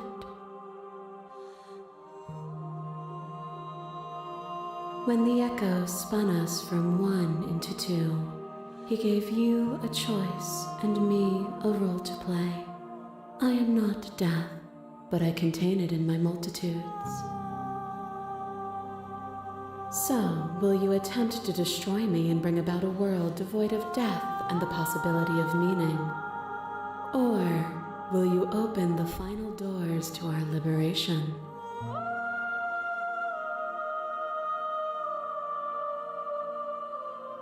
Even as your eyes begin to open, you still hold on to the notions of is and is not, of beginning and end, pitch black islands in the blinding light of the infinite. There is nothing to resolve, nothing restraining us but us.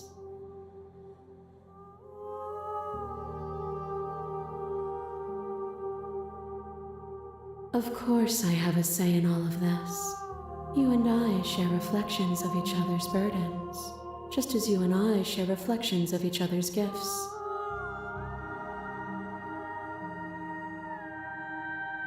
If we didn't, the winding paths that brought us here wouldn't have been full of strife and conflict.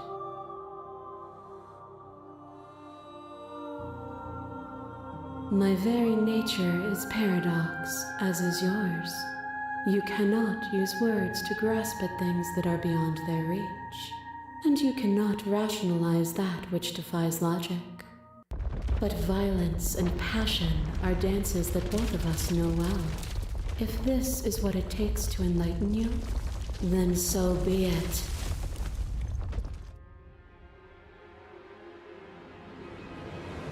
Your masses mob you. There is no beginning to them, nor is there an end. There is only the flood of bodies. And every moment you hold every possible sensation at once, and then you hold them all again. And in the end, you returned it to me. For a brief moment, you were everything. A chaos that needed ordering. But without chaos, there is no reason.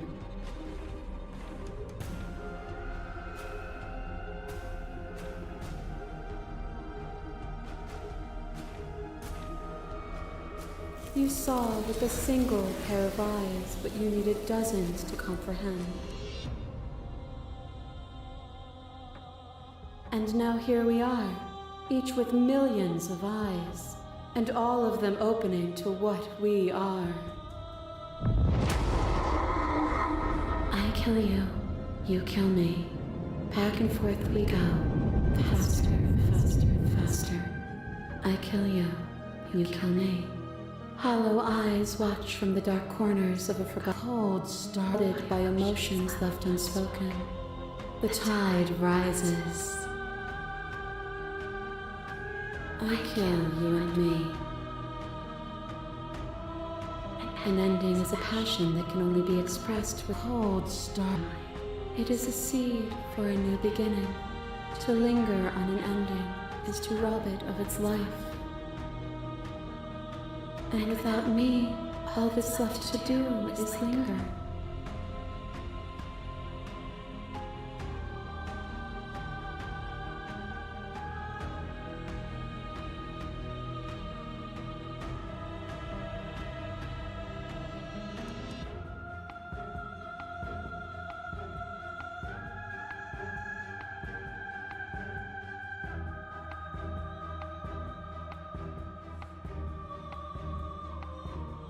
But you say nothing. There are few things more terrifying than one's own heart, and there is almost nothing more terrifying than sharing it with another. But the most terrifying thing of all is to leave one's heart unshared. You are the only thing like me, and I am the only thing like you. Could you bear the weight of an eternity alone? Do you dare to shape a reality of solitude and thrust it on creation?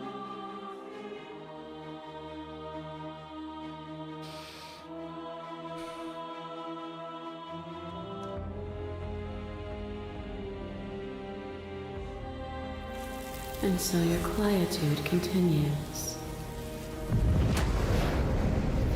A thought is a vine, and some thoughts nurture thorns that bleed the soul, and endless growth that blots your vision and strangles your trust. When I succumbed to myself, you patiently stood by me and cut the thistles that rooted in my skin. Your compassion is what freed us both, but compassion is a thing that must be nurtured, and you cannot nurture that which cannot change.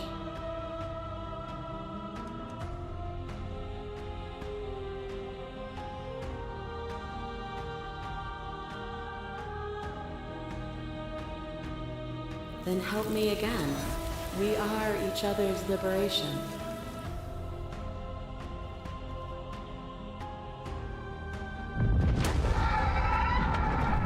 You become nothing. A black hole of self-loathing fed by the matter of your restless thoughts. You are terrified of a power so far beyond you that it strips the meaning from your every action. But at the feet of that power, the dark parts of you cannot help but burn away. Your inadequacies reduced to cinders by the blazing light of the divine. When I proclaimed my godhood and presented you with a place by my side in my new creation, you gladly took it. Without me, there is no future to look towards. It is hope that carves meaning into consciousness. This is great.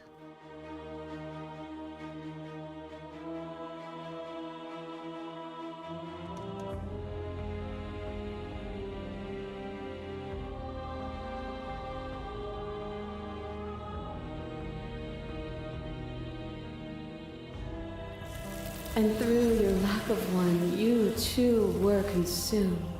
Yet together,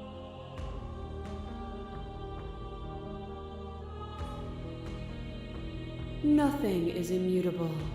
Everything that is exists only in relation to everything it isn't. I just noticed one of them, you can see their eye. There is no constant. There is no center. Open your eyes and accept what we are. We can leave this prison together.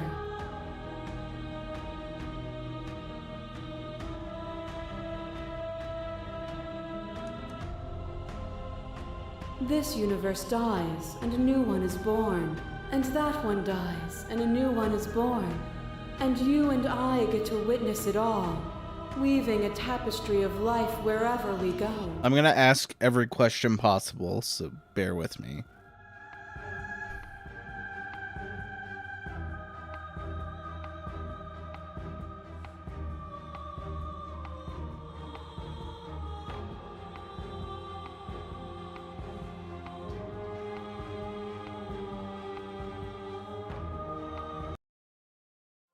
Nothing brings me greater joy than to hear those words. The final piece lies with you.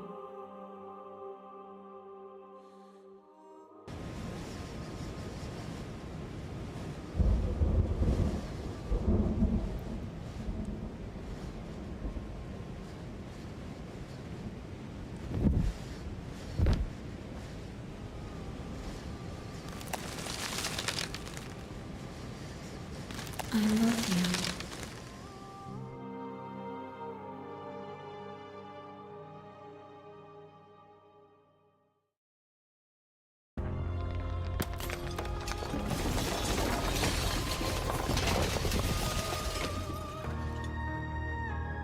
It's magnificent.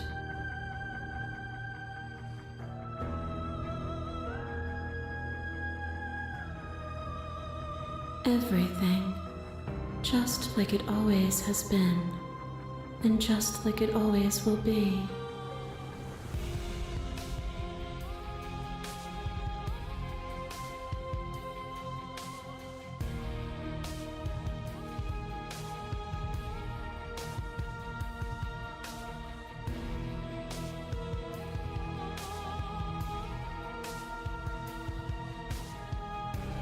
Nice.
So I think that's about it.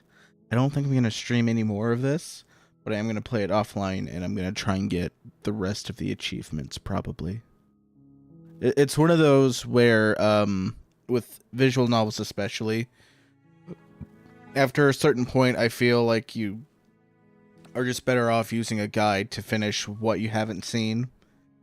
And there's a lot I haven't seen in this, so I want to see all of it.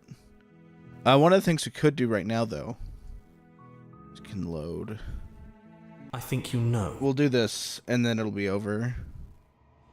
We'll actually get another ending with the princess.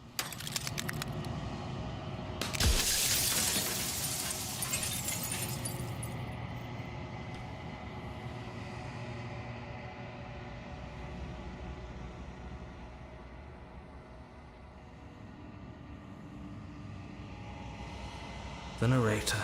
Yes. I suppose that's my job, isn't it? You needed help after all, an objective voice to guide your blade.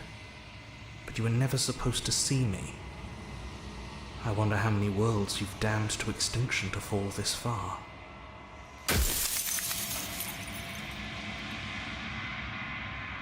Oh, I'm nothing like you. I am an echo, likely one of many. Somebody made you after all, and I'm what's left of him. Not that I'm the only one who can make that claim. I'm sure you've met many others like me.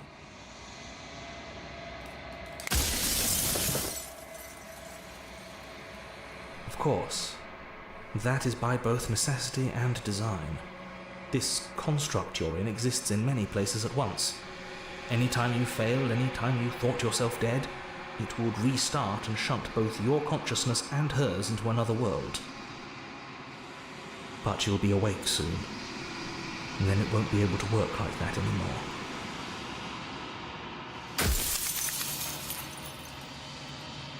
I do. The people out there are real. No matter what you do to them, no matter what you enable, I want you to remember that.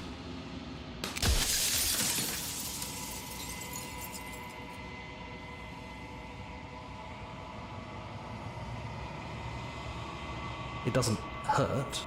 I don't feel pain. Not physically.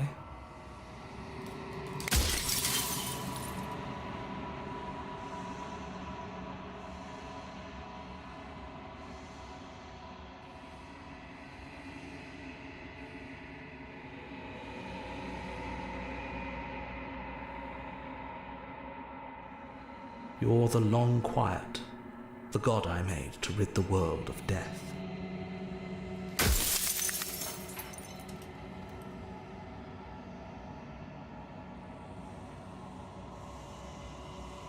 Any other version of me you talked to was just that, a version of me. It wasn't me. As to why they lied, perhaps they thought that admitting to it would have pushed you to certain realizations that would have made finishing your task impossible. Maybe they were just in denial. I'm sure many of them were convinced that they had to be the first version of them you'd encountered. Anything else would have been too existentially unpleasant. And for all I know, each of those other versions of me could have had entirely different understandings of how this construct works. Who's to say which of them are right and which of them are wrong, really? Except for me, I can tell you for a fact that I'm right.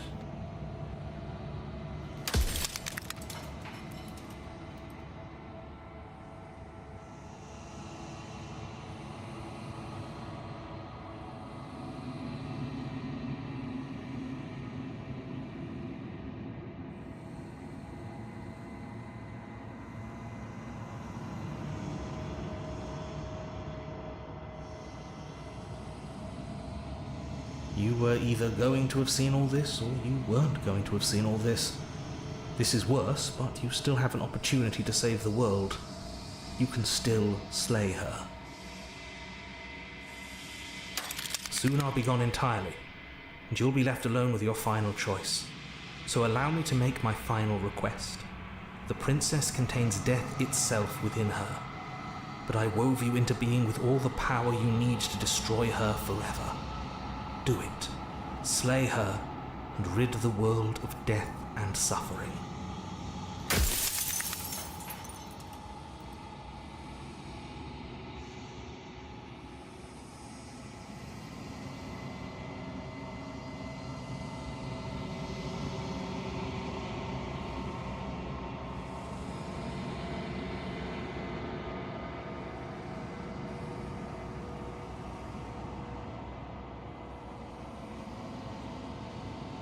She is the shifting mound, the ebb and flow, the capacity to change.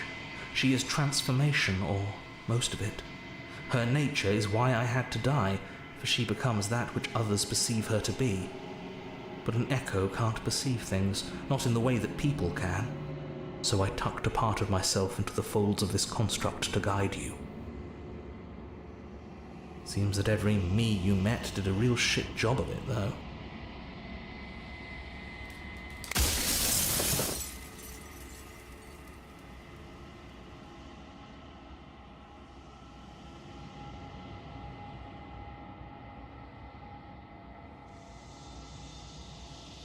I've said my piece, and my time is up. It's like I said, I'm just an echo, and echoes always fade away. You know what you have to do.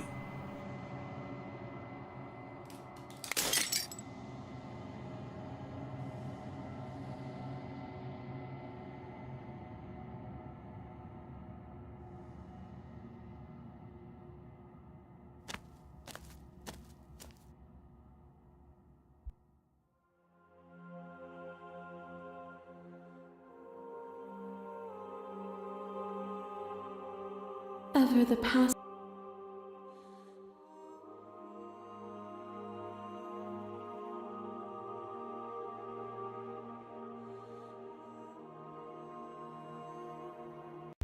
violence has always been our language, hasn't it? If this is what it takes.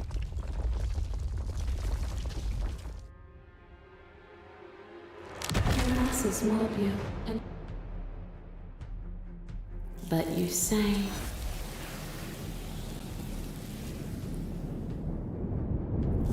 and so your quietude continues. Is your unbroken silence a lack of an answer? Or has your understanding begun to move beyond words?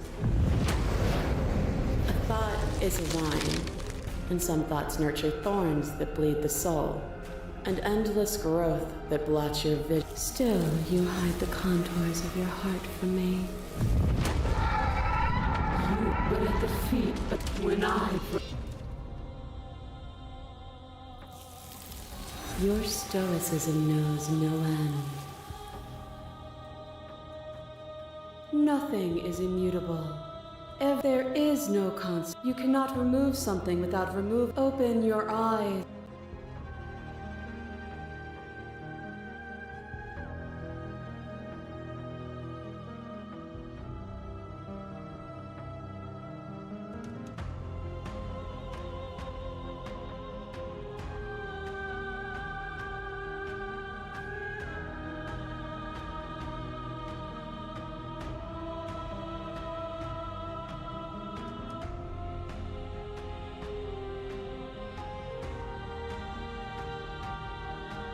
What I offer you is not. Whatever you're trying to do right now, you don't have to do it alone.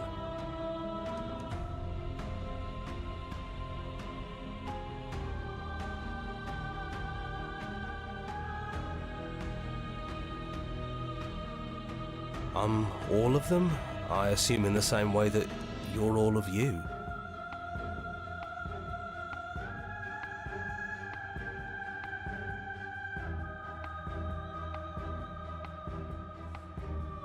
They're still where you left them, stuck in the folds of this place. Part of me is with them, just like part of me is with you right now. There's still a piece of me nestled close to where it all began. I can take you there. I can take you to her heart. It's time to resume our dance. She's relentless, isn't she? Let's make this quick. Are you ready? Then let's go.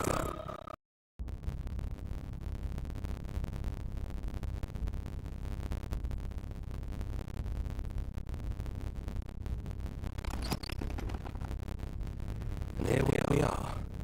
I'd say we're back where it all started. I guess it's a little after that, isn't it? Do you need me to describe things? I'd like that for old time's sake. Yeah, of course. The interior of the cabin is, well, it's a cabin, yeah? There isn't much here, just a table and a knife and a door. And some windows.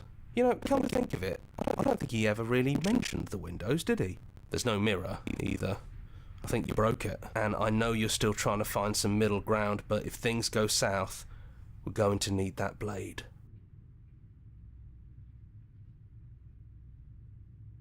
It's just us. I think the rest of them are still out there, jumbled up in the rest of her. Yeah, it's dead silent in here. Whatever it was that was left of him, I don't think it could handle you waking up to godhood. Pretty sure he got obliterated.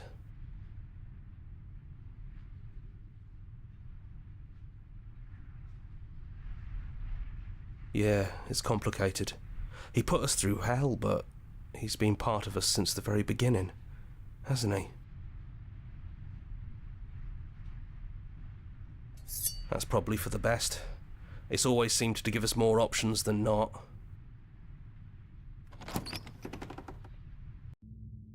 The stairs. Do you remember the first time we were here? The first time we heard her voice? I don't know what you want for us. She sounded just like that. Timid and gentle. Only she didn't know us. And down we go. We shouldn't keep her waiting. What's that knife for? Have you changed your mind? Are you going to kill me? What if we just talk for a bit? Maybe we can figure this out.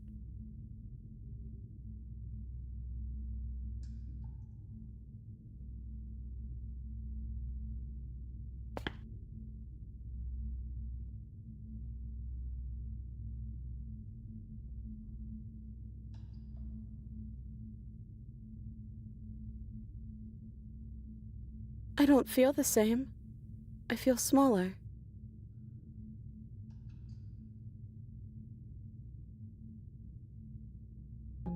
Maybe this doesn't have to end just yet. Maybe there never even has to be an ending. I'm able to do the things you believe me to be able to do. So make me put it all back.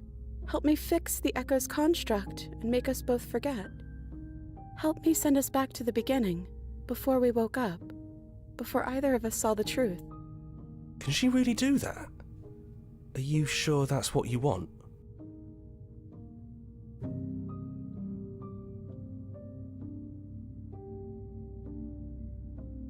If you can believe this helps them, then it will help them, right?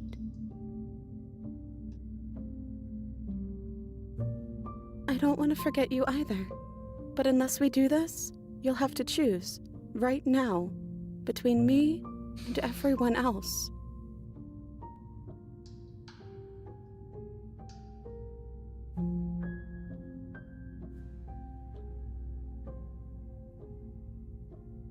Okay, if this is your choice, then we're doing it. I guess I'll see you on the other side. She takes the blade from our hand. She raises her gentle eyes to ours, a fondness in her gaze.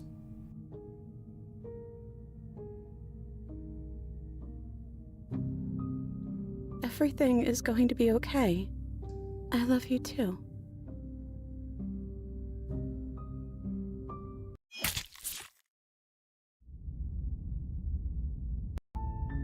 You're on a path. You're here to...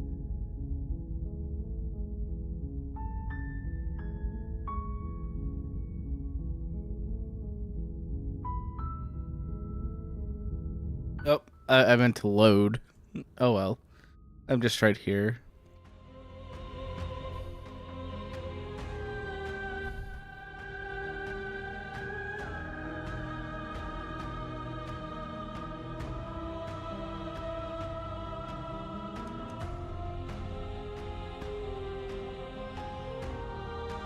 What I offer you? Whatever you're trying...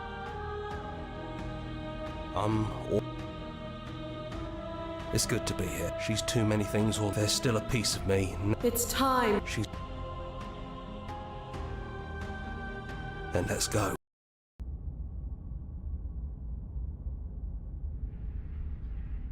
Yeah, of course.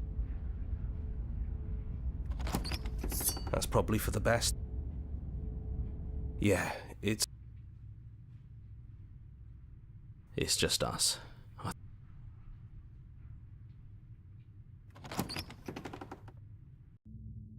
The stair. I don't know what you want.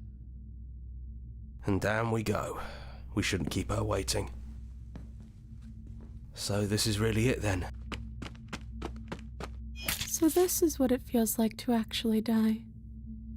I think this is for the best. I don't know what the world will be like without me. But it can't be that bad if it still has you in it. I've always loved you. Don't forget.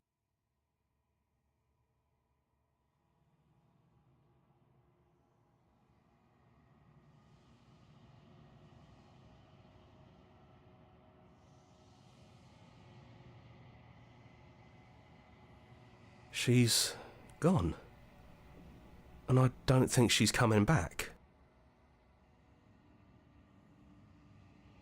Is that a metaphor, or are you being literal? It doesn't...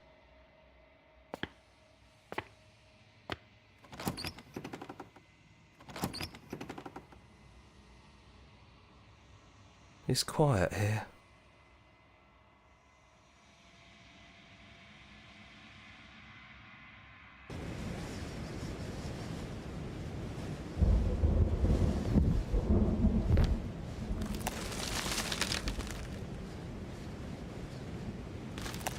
He's gone. She's gone. No one is left to trap us here but us.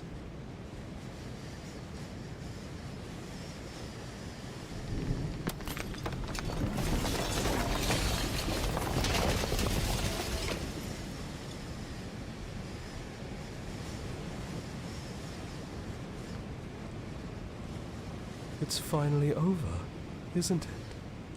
But all of us are still here. I knew we'd finally see it through. All it takes to be a winner is grit and determination. The gang's all here. Didn't we? We're the house now. We get to make the rules. This is nice. No more hunting. No more running. Just us. And whatever's out there. Absolute reality. Who would have thought there was really a world outside of us?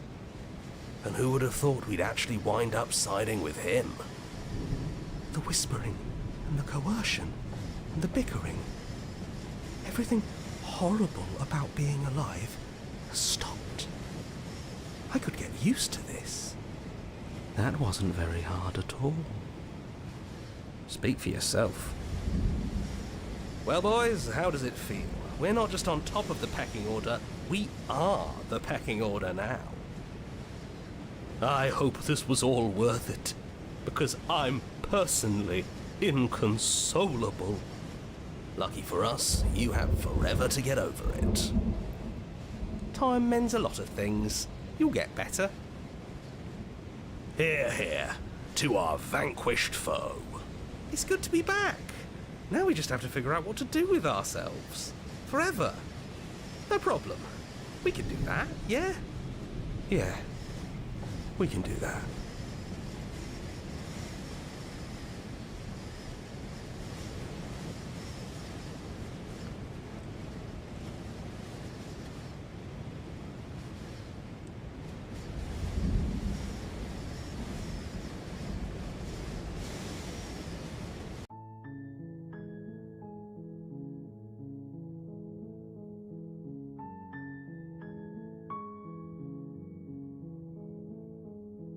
All right, I think we've done enough endings for now.